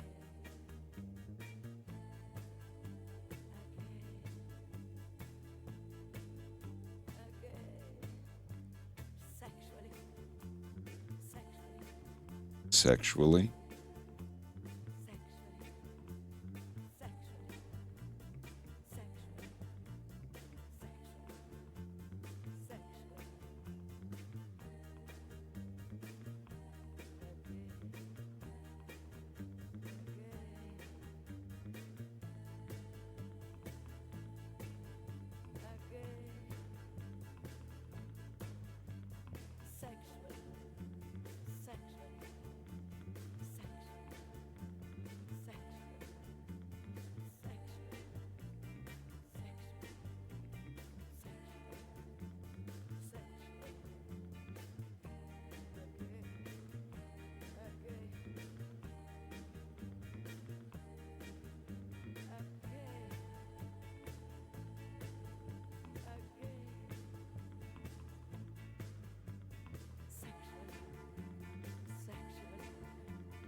Yep, that's you.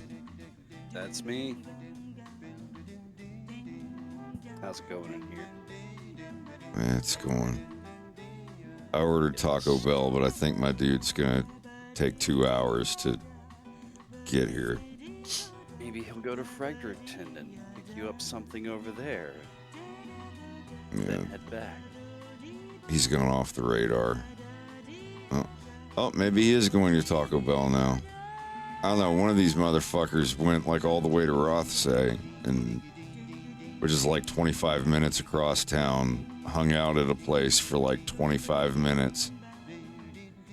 Then like went to another place for 20 minutes, and then went and got my stuff. It was ice cream.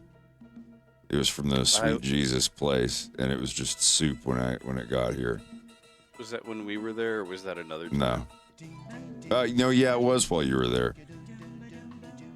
It was that when I got those 3 things, the fudge, the birthday cake, and the red velvet things. I was I was so mad.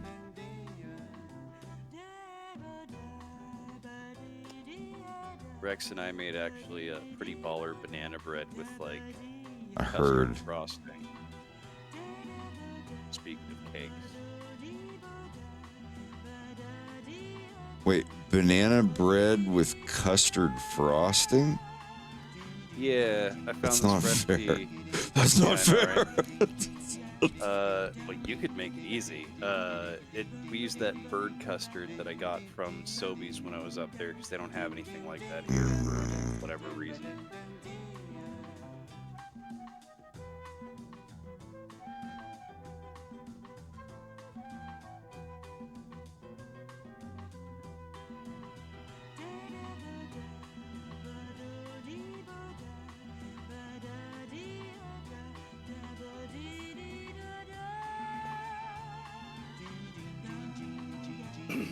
Your audio been holding up okay?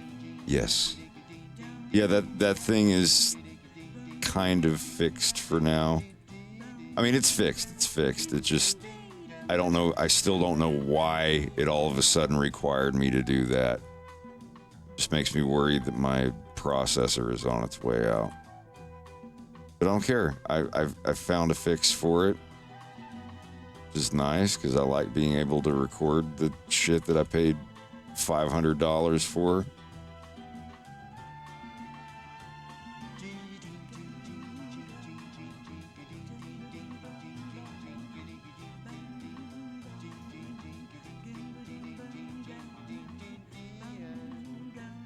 I don't want to jinx it, but I'm amazed that the computer that I've had since 2020 is still doing just fine. Hell yeah. Should probably dust it though. Mine, I opened it up to look at the graphics card, and like the insides of it are immaculate. I'm using a case that's got like the screen stuff on it, and it's wonderful. Nice. Pardon me, I don't mean to yawn. Hello, Maria. How you doing? Did Rex go to bed? Yeah, he said good night in the general chat. Oh. My courier just dipped out. We are finding you another courier. Which I guess that means I'm not going to get my food tonight. Nope. Here. Wait, never mind. We got one. Who is... I don't know. I'm probably not getting my food tonight.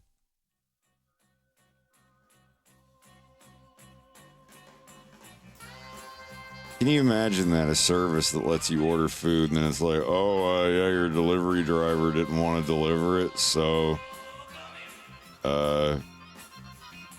we're not going to give you your money back, but we'll give it to you in store credit for tomorrow. Yeah.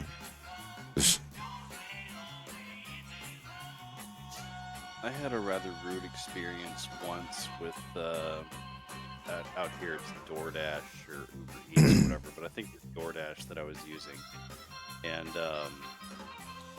my food that I got was the wrong order.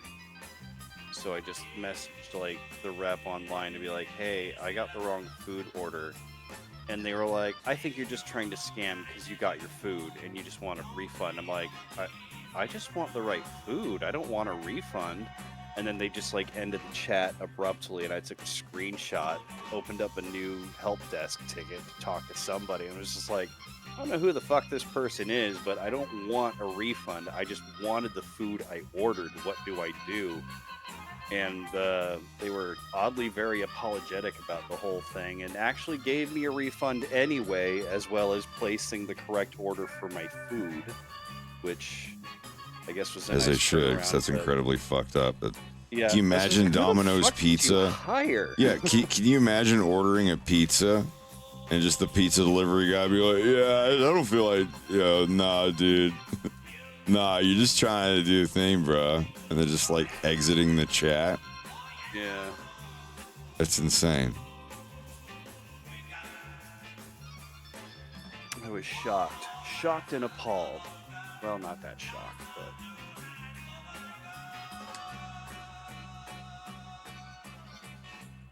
This is a new record for me. I've only had 2 alcoholic beverages this evening.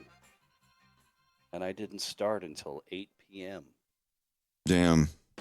For a weekend, that's me holding back significantly.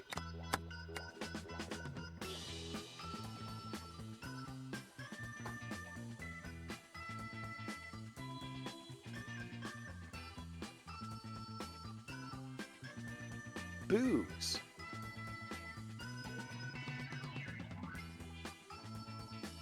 Show me your boogs. Yar. Hello.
Oh, there it went. What? I noticed the auto shut off that time. I don't know, it's very strange.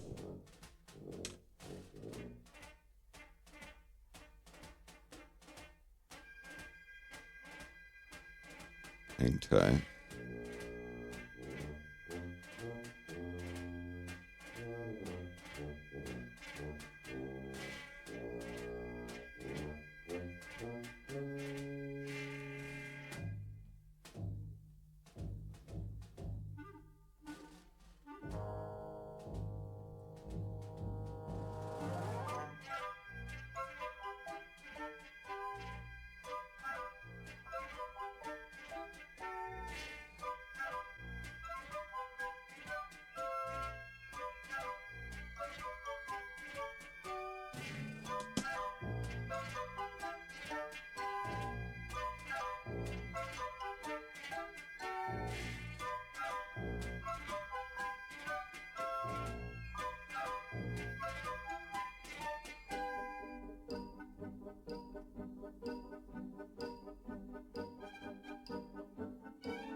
Holy shit. A third person. And the third person is picking it up. They're actually at there. Okay. Let's see if they make it from the Taco Bell here. The eyebrows so high. I'll let my account take the hit. This is the thing. Nobody gets punished for like fucking up an order. You just get a little negative feedback. And like, oh, I can fuck up one order a night. They let them fuck up one order per night.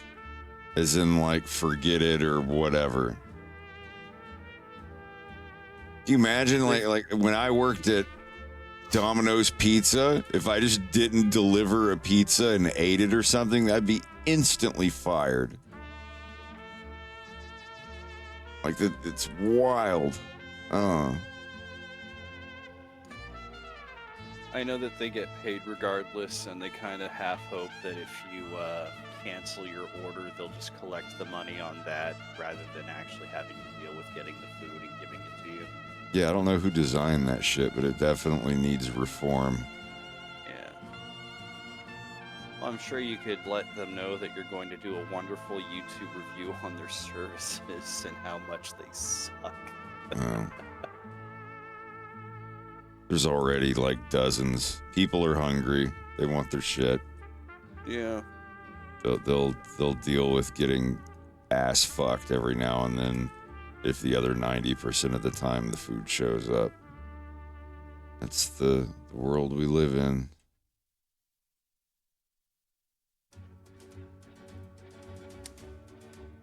Occasionally we watch those door cam videos, like where people have the cameras on their doorbells or whatever the hell. And you'll see people who put the food down in front of the door, take a picture, and then pick it back up and go to the car so they can just eat. Damn. And then they get fired because the people who do that, they just report them to, you know, the company that hires them. It's like, hey, so they just put my food down, took a picture, and then walked off with it. Here's a video of it happening. And then you get the other kinds of people who, what was it? One guy came in and accosted a girl who worked at the front desk of a dental office because he brought her food, took the picture, left, and then she reported that she never got her food. I remember seeing that video. Yeah, and then So why you do this? This is my job. And she's like, I don't know what you're talking about. And then like a little bit later, she's like, it's just food or whatever. Like she eventually just straight up copped to it. Yeah. Did she actually get in trouble? I think she got fired from her job, actually. Good. That is subhuman behavior. Yeah. Those are the kinds of people who often like claim that they're good people, but they have no actual decent moral compass and will just do whatever the fuck they think they can get away with. Anybody who just is openly like, I'm a good person, okay? Yeah, I mean, there's a situation in which you it's all right to say something like that when you're explaining something. But you're doing it just like, look, I'm a good person. God. I would never say I'm a good person, not because I don't believe. No, that that's up for other people to decide. Yeah, it's sort of like, I try to be a good person is something I would say, because that's about as honest as I can get with that statement. I try to do the right thing. I'm not fucking perfect. Sure shit tell you that I wouldn't lie about not getting an order just because I didn't want to have to pay for it. No. So I'm not shitty.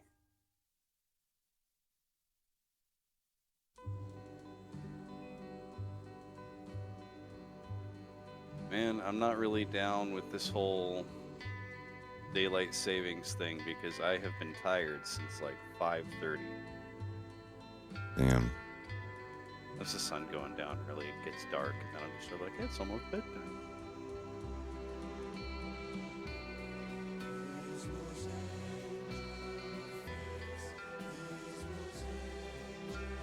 It may also be my fault because I decided to try out some of the new raids and the new Warcraft expansion.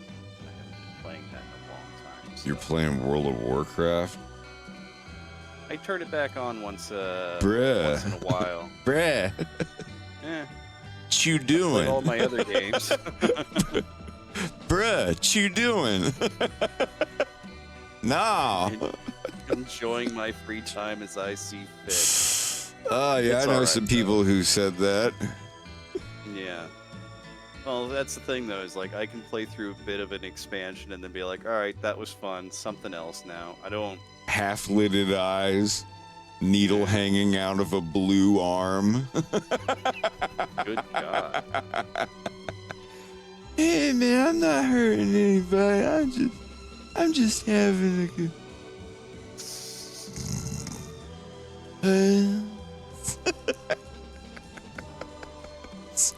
Oh, food's here. Speaking. Yeah, go get fed.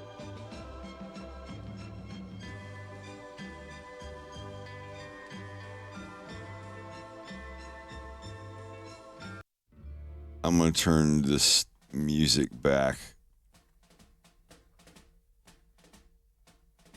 Roll back the clock. Yeah, so I can eat and I don't miss any of this because I want to catch this album. I will be back. We're gonna eat. Give me like 5 minutes.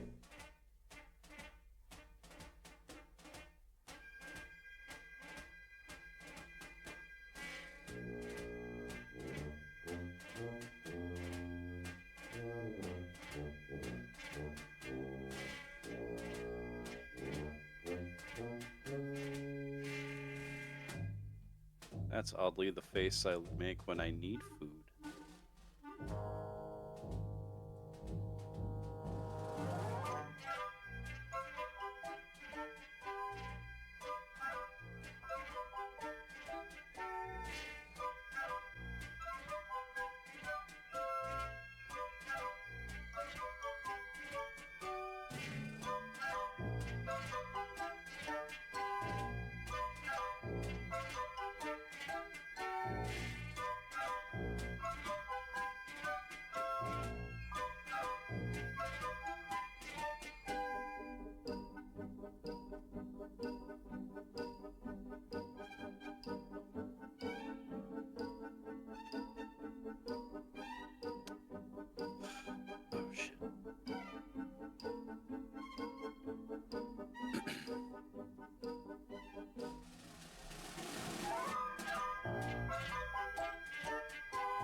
All right. I'm back. Yeah. I'm here. Damn. Oh.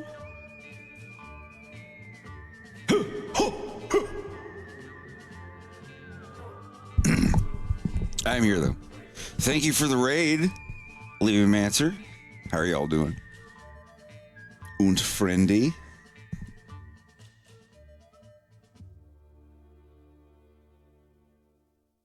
Slalom.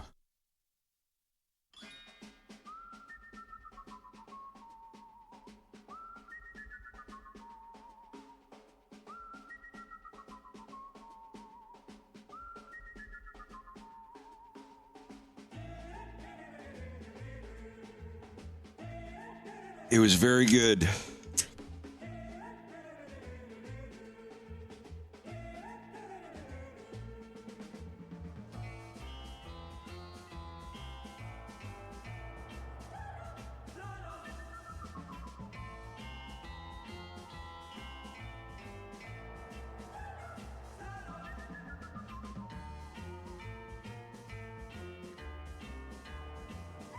Bubba, you still there?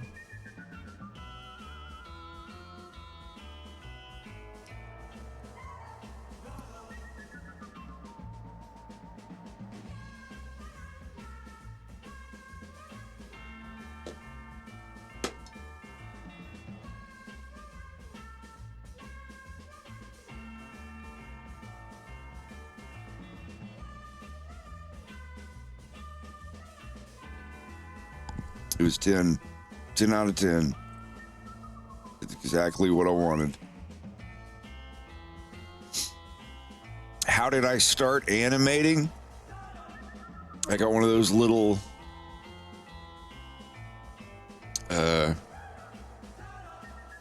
Post-it notepads. You know, it has like the sticky part up here and it's yellow.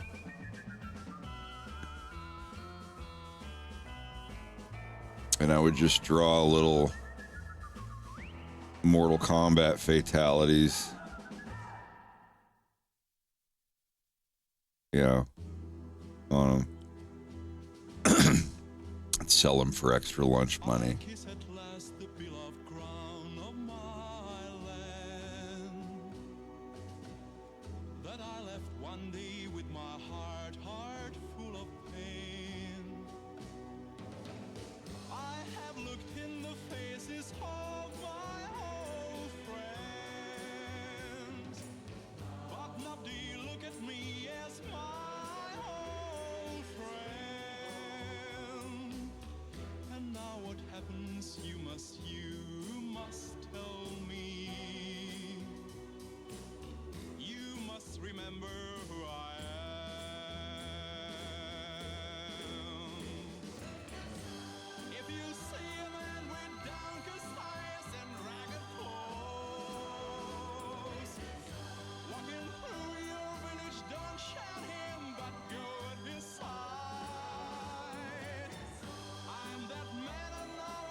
my sweetheart was dead. To take my place, you shall pay for the space line. Those who saw me as a round-town man, those who tried to destroy our world, shall leave forever our beloved land. Because we are fearless men,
On a scale of 1 to 10, how hard was it to animate when I started?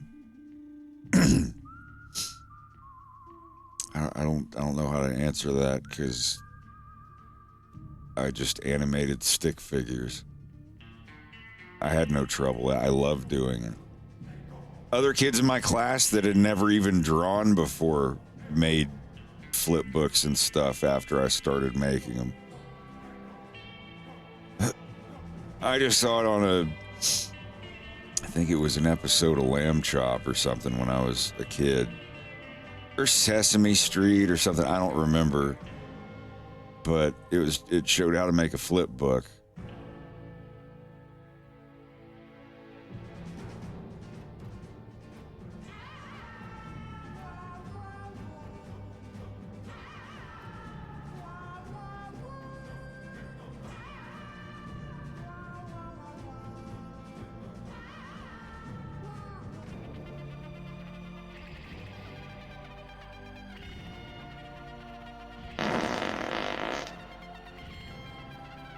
You could have just said I'm back.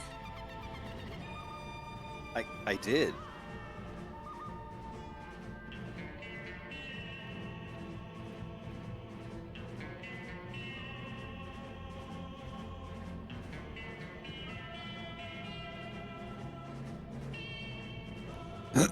Is it fun to animate? No, it's hell. Don't get into it. Especially in 2024, it's a racket. It's miserable. It's like the heroin addict laying there all blown out. Like, don't ever do it, man. It hurts more than anything. It's the worst feeling you'll ever feel in your life, man. The smokers, they're just like, oh, don't start. You'll be miserable. And no, like it's fun, but it's definitely going to a pawn shop and pawning your time off for a cool cartoon thing that you get to click a play button and go, ooh, I did that. Hell of a goal. I wanted to do it since I was a little kid, so I'm happy with trading my time for that.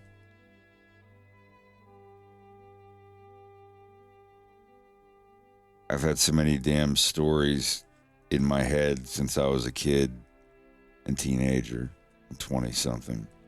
And I want to get them out of my head now that I'm almost mature enough to make them not cringe.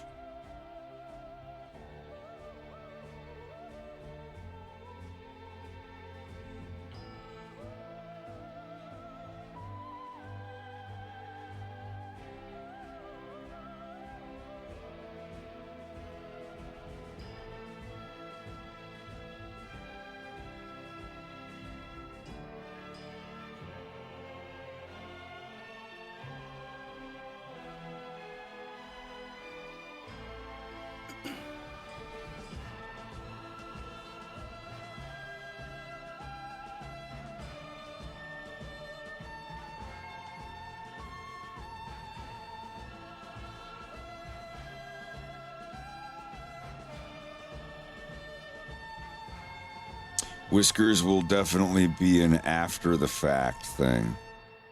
I guess we would call that post. We'll get it in post. Wah, wah.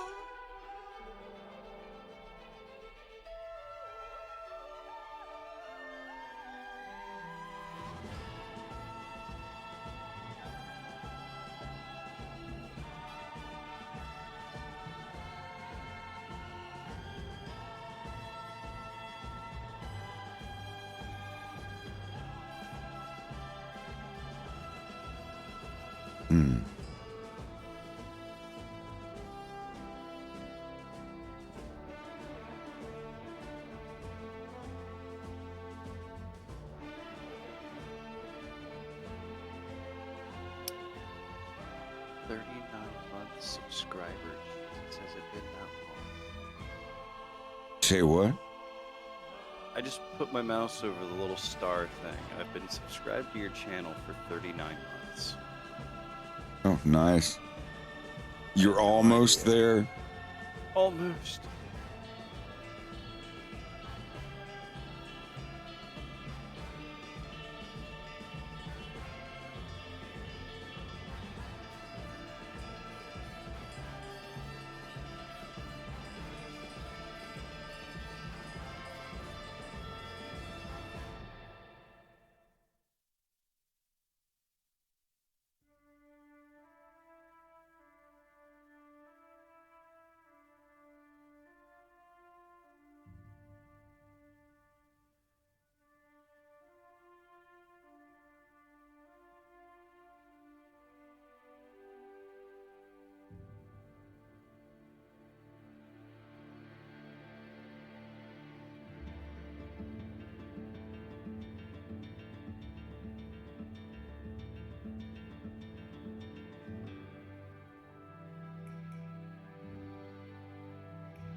Yeah, this is Ennio Morricone's disc 1 of his greatest hits. So yeah, you're going to hear a lot of Kill Bill stuff in that.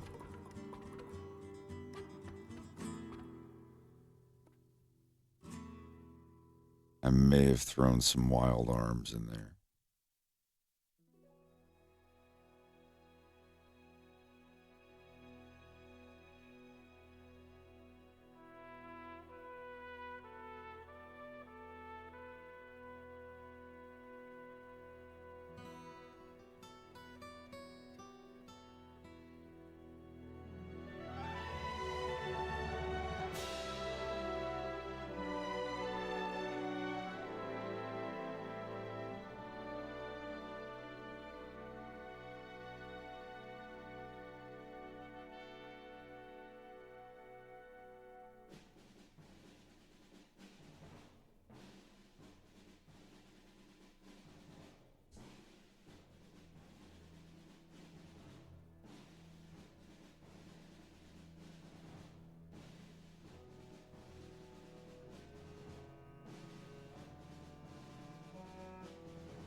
My favorite animal keeps changing.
It's a tie between foxes and hyenas, I guess.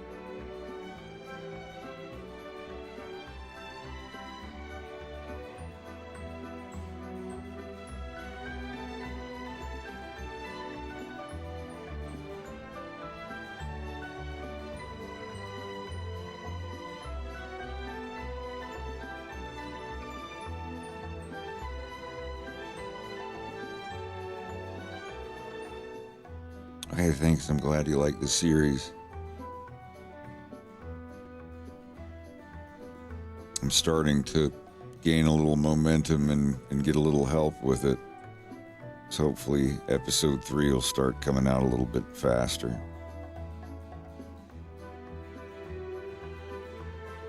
Regardless, I work on it every day.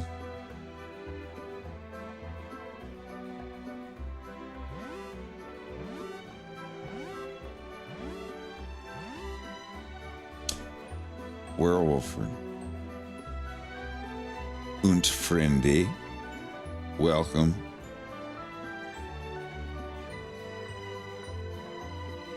Hope you're all doing okay. We're just chilling, getting some animation work done.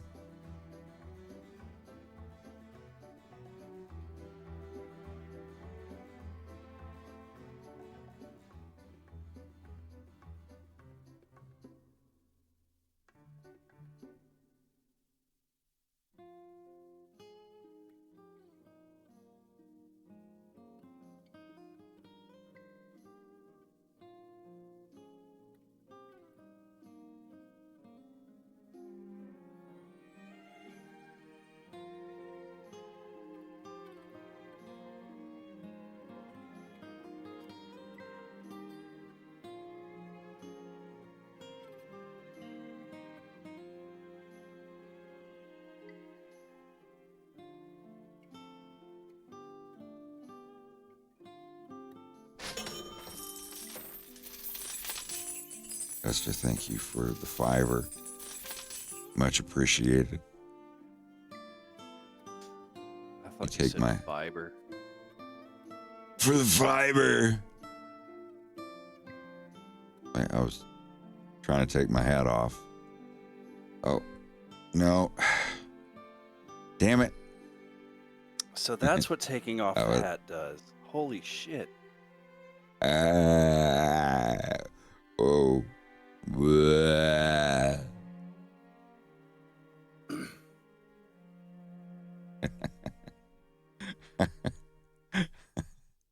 I'm sorry. Oh, fuck it. We'll go with this. I'll do it live. I'll do it live. Fucking thing sucks.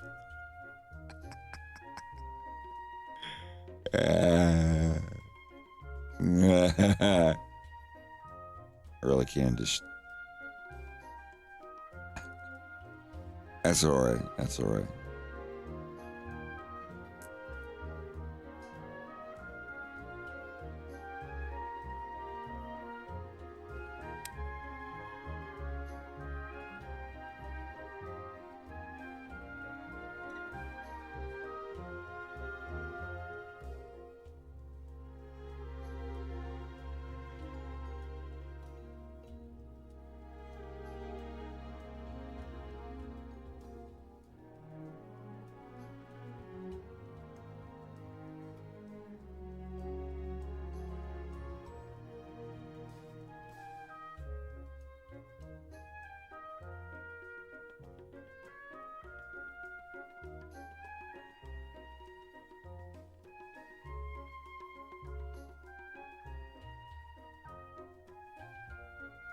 I do put the mouth, nose, and face and everything on one layer. If it's not a talking frame, and it's a unique animation where you're just going straight ahead, where like every frame is, you know, a completely different, unique frame, yeah, I don't bother separating them. There's no need to. But if a character's like standing still right here, and they're talking, then yeah, you want to separate all this to its own layer. and the eyes. And the eyes. You always have to. Oh shit! I hit the wrong. Don't crash. Please don't crash. Yeah, you put the eyes on a separate layer, like if they're blinking and looking around. If the head's not moving, then yeah, that's a hold frame. A hold frame, I think. A hold frame, I'm pretty sure. But on holds, that's where you draw the character without eyes or a mouth, and you put the eyes and the mouth on a separate cell or layer.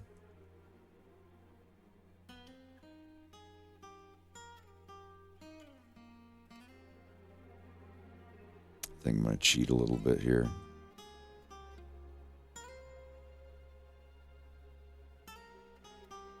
Just a little.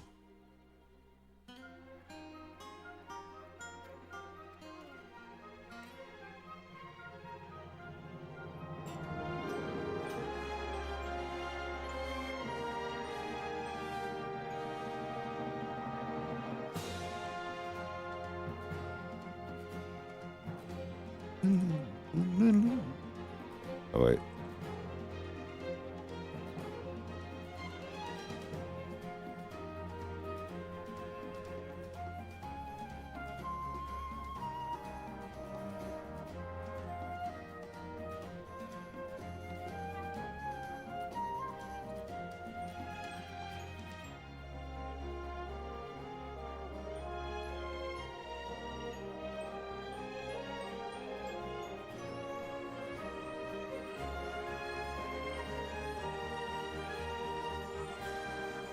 This is saving me a lot of time.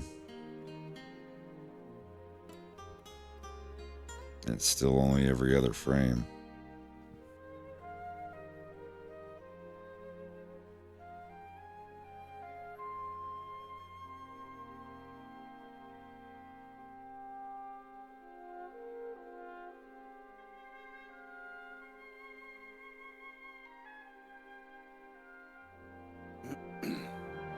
Excuse me.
What the fuck happened there?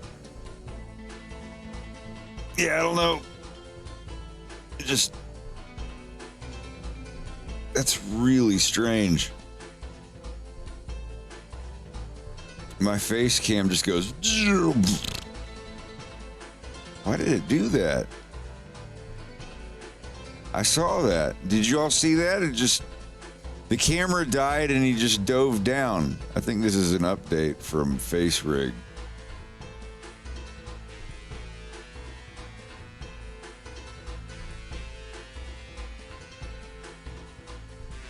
I don't know, I'm paranoid. I don't trust anybody anymore.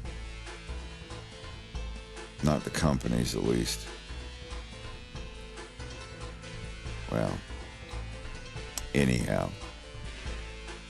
I don't know, it's just every hour the camera goes blank and my dude just goes, eh. Weird question. Is your camera's USB port in a different port than it was before? I know you unplugged everything. Yeah, definitely. They all are. That may have something to do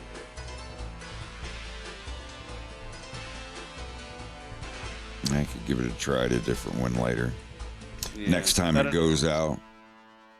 I've had issues with my camera before where it would just like, it wouldn't be detected in one port that I had never used it in before, but if I return it to the old port, it's just like, oh, hello, old friend. Yeah. Windows is set up with that in mind, I believe. Yeah. There's a place where the data is stored for every slot. Or I know it used to be that way. Because I remember if I reformatted my computer and I got my computer used to, like, accustomed to a certain device on a certain USB port, anytime that I ever like took that device and put it in a different one, it wouldn't be as fast or as efficient. And I always thought it was just like the temperament of the computer.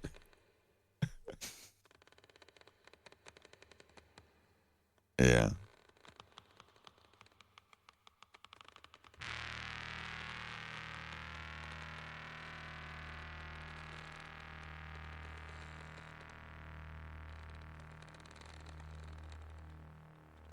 You can't find this on YouTube. You can get part of it.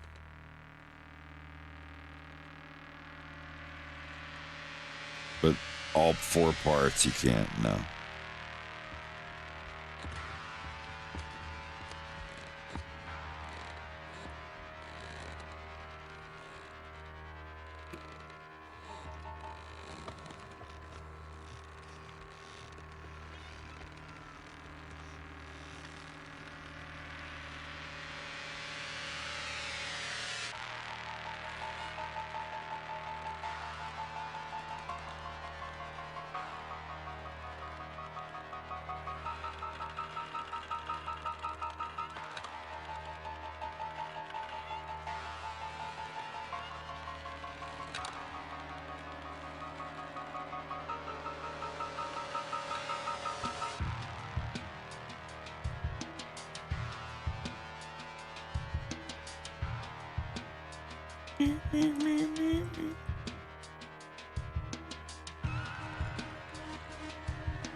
You say what now? Your soundboard is way louder than your voice sometimes. It's because I was muttering to myself and I actually thought that I had them button on, but I didn't. I was just saying to myself, I want to go through Farscape again. Why would you say that to yourself? You should say that to a friend like me. I'll gladly, I'll start over from the very beginning. That's what I was thinking about. Where he takes Yuri Gagarin's ring from his father. Yeah, I got this gold ring from Yuri Gagarin, son. I want you to, I believe you. Whoa! My name is John Crichton. I am an astronaut.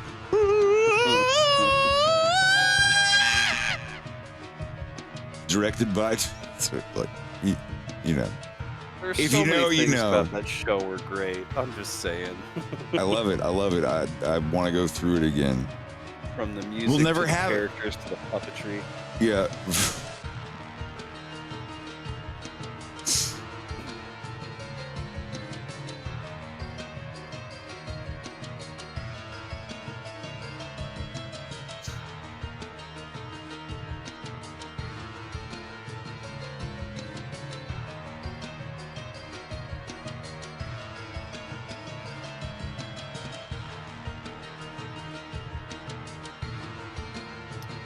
Thinking about it though, as much as I like Farscape, there are only maybe 1 or 2 shows that got space kind of right when it comes to like battles and whatnot happening. Battlestar Galactica.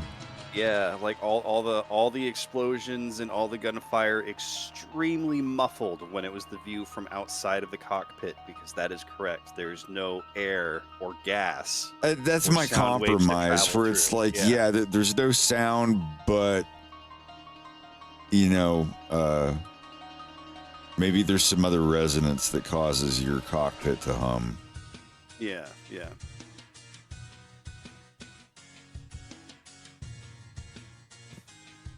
I'm such a dork for that kind of thing.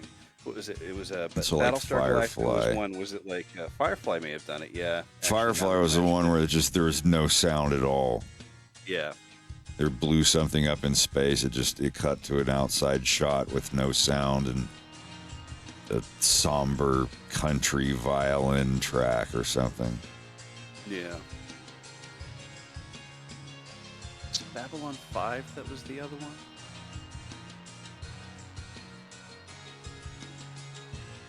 Did you watch Babylon 5 or no? I was a Deep Space Nine guy. So yes, but just a different version of it. All Got right, it. shots fired. Wow. All right, I get it. You like Babylon No. 5? I like them both. I like them both. Don't get me wrong, but It's like Slipknot and Mushroom Head. that would be more something that you would know. I have no idea. Just two bands that are extremely similar in certain ways, and you're not allowed to like both of them. You have to pick one or the other. Yeah. Like choosing between Pandora, Babylon and 5 and Deep Space Nine are like the Slipknot and Mushroom Head of sci-fi shows. Mr. Bungle versus Red Hot Chili Peppers. Man, I'm sorry. I'm going to be extremely subjective here. I love Red Hot Chili Peppers. They have a lot of cool songs, even though Anthony Kiedis couldn't carry a tune in a 30-pound bucket or gallon or whatever. There are a couple songs by Red Hot Chili Peppers that I like, from Blood Sugar Sex Magic and all that. I was there. I was cognizant when One Hot Minute came out. And that was a great album. I know almost all of the songs from it, but complexity and effort, catchiness, Red Hot Chili Peppers wins all out. Chili Peppers. You like them there, Red Hot Chili Peppers. Rodhead Chili Peppers. But no, wait, seriously. For catchiness and groove, yeah, Red Hot Chili Peppers wins, hands down. But for complexity, effort, and just straight up raw, wild skill, definitely Mr. Bungle. I just also feel like they both definitely have distinct styles and sounds too. To me, it's a weird No, I don't know if that was meant to be a comparison, but it's a weird choice.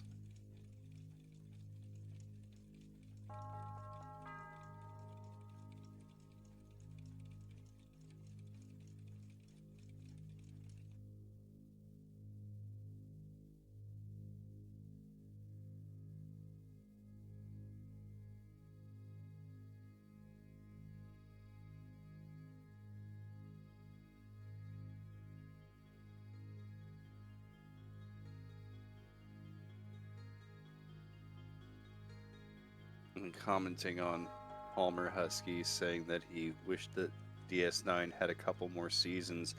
I'm not going to deny that I was actually thinking maybe about a year or so ago, since they were doing all of these new Star Trek series, I don't know if they're still doing that now with any other sort of Star Trek, because I haven't had cable TV or Paramount rather in a while. But I always thought that it would be a really cool idea to do a show that would be the lead up to DS9 and like call it something like The Occupation or whatever, because there's a lot of mention of the occupation of Bajor, just to sound like a total dork on screen for a minute. No. You hear about all of that through DS9, and I can't help but feel like there's the means of a really good fucking show in there. It could have everything from like the Changelings, the Cardassians, the Bajorans, the the Maquis development, that sort of thing. Like all of that has potential for its own show that would just be yes, this is what led up to DS9.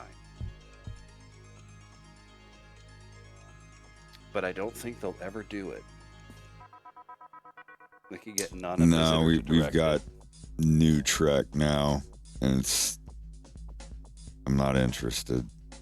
Yeah, I watched the I can't even remember what it was called now.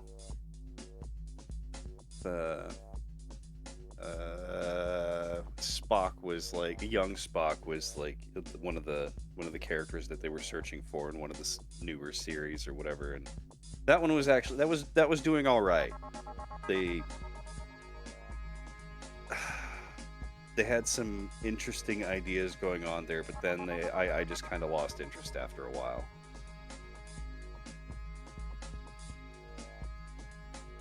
I thought Zachary Quinto did a good job as Spock. In the movies? Yes, he did.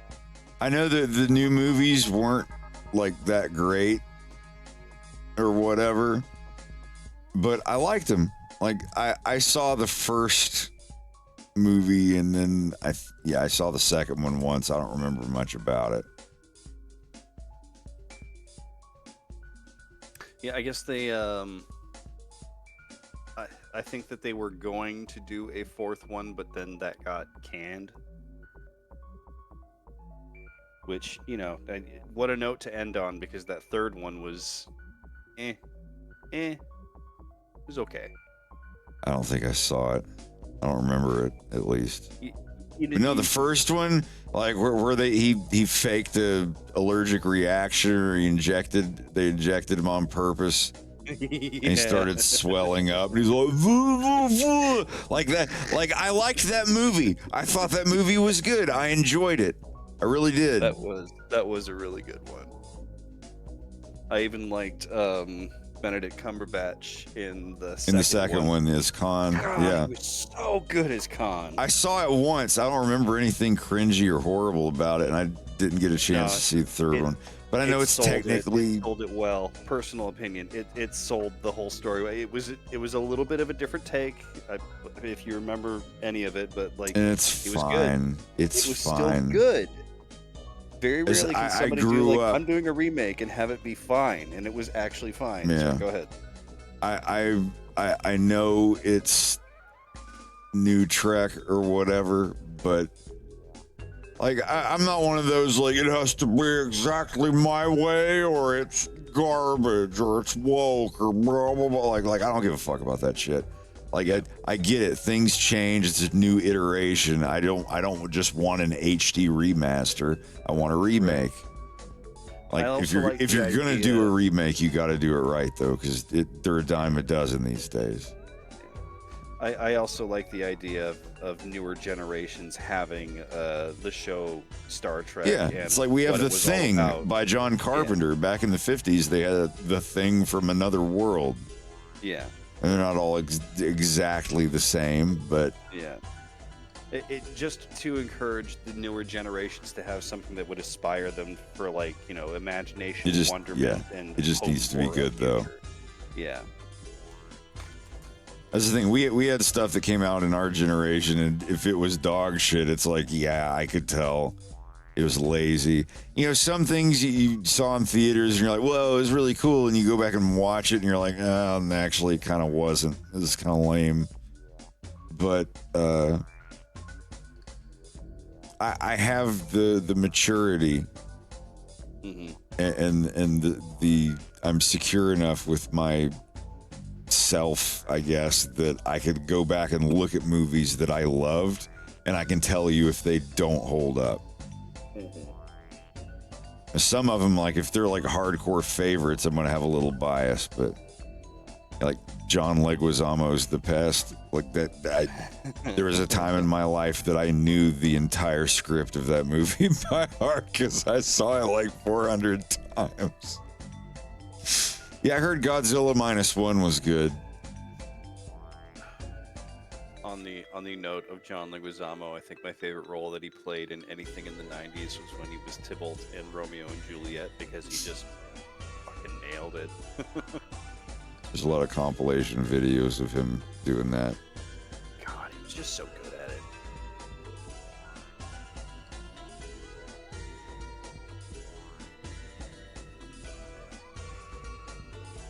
I haven't seen Godzilla -1. Menos tres.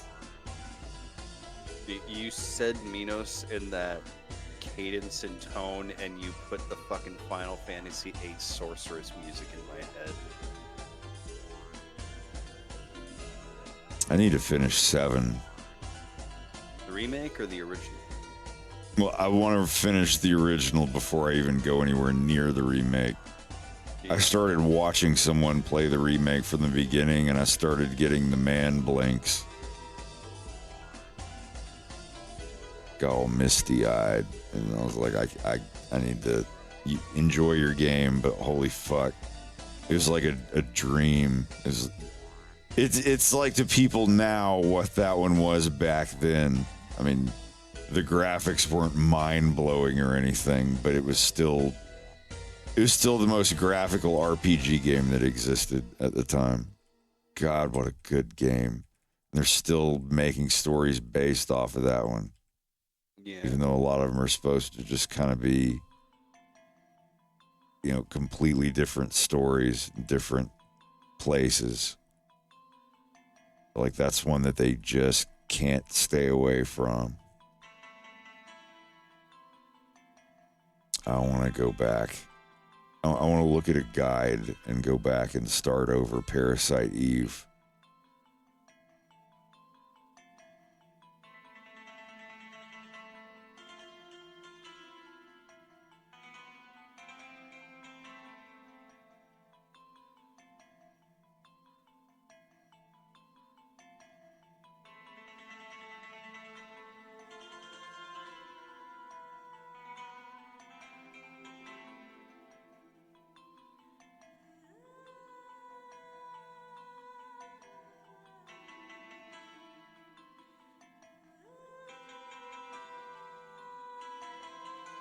Gotta animate the legs too.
up by heart, draws a picture of his future, keeps the paper close at hand, packs his tongue into a suitcase, suffers terror on the train, and he wants to start some movement, cause he's indestructible.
Honestly, Palmer, I'm sorry, I'm just now reading that. I think it would be cool to pick it up at Reese's story starting in DS9, but I think it would be better to have a couple of seasons leading up to that because it did go on for that long, and I think Odo had been there, or at least the changelings, quote, have to have had some shit going on as well on their side that would be interesting to hear about. Something that leads to the point where, he ends up on the Cardassian space station.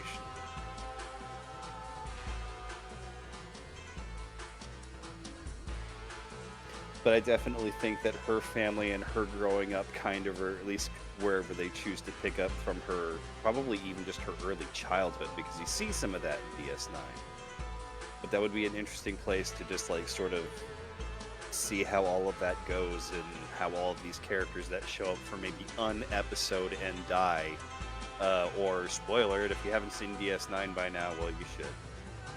There's that one killer who's using Kira's voice modified to say that's one, that's two, and it's all these other people that some Cardassian dude has a huge ass grudge on her and her friends. And seeing the build up on that would be kind of cool, if you know what I mean. I will stop nerding out about this, by the way. I had a little salad just a moment ago, and I'm kind of rambling on it. I never get to talk about this show, and I really did watch the absolute shit out of it. Not the one that I made up that I want to see, but the show that it led up to anyway.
It's late on a Saturday. What's everybody doing on a Saturday?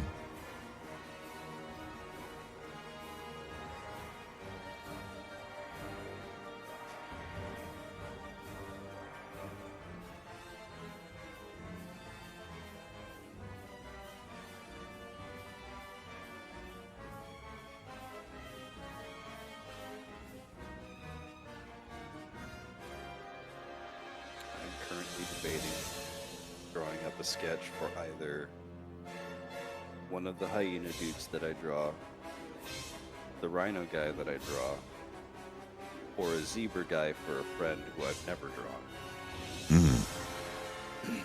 All good choices. They're all good choices, all about the same region too, so.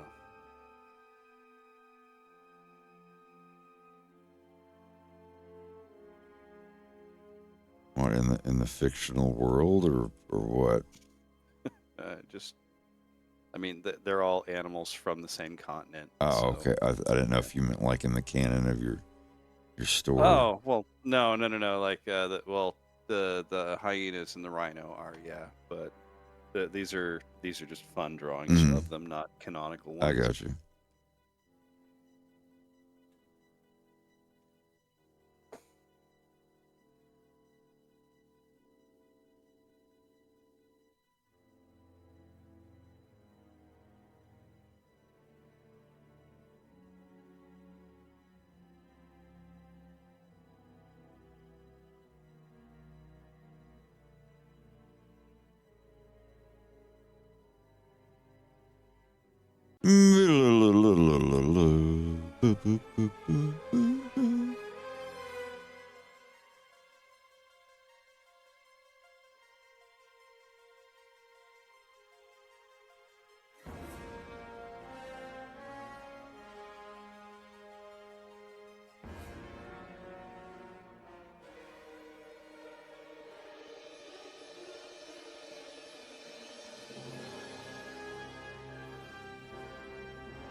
Is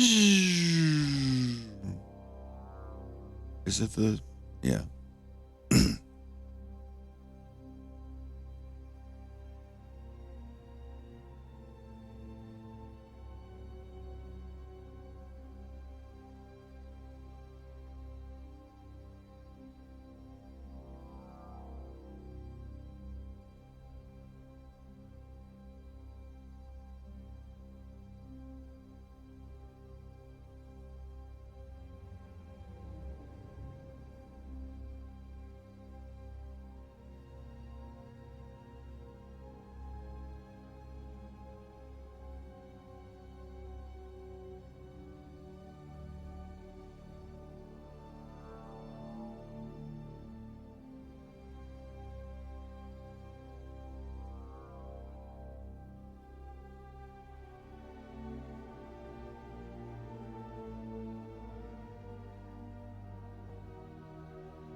still awake.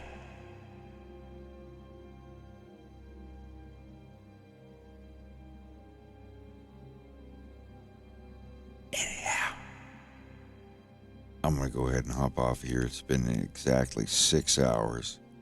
And I'll be back on tomorrow. I think all of the hardware woes are gone. We're here. We're continuing the Dirty 30. Y'all have a good one, and I'll see you tomorrow. Good night, losers. Good night. Hey, now, that wasn't very nice. That wasn't very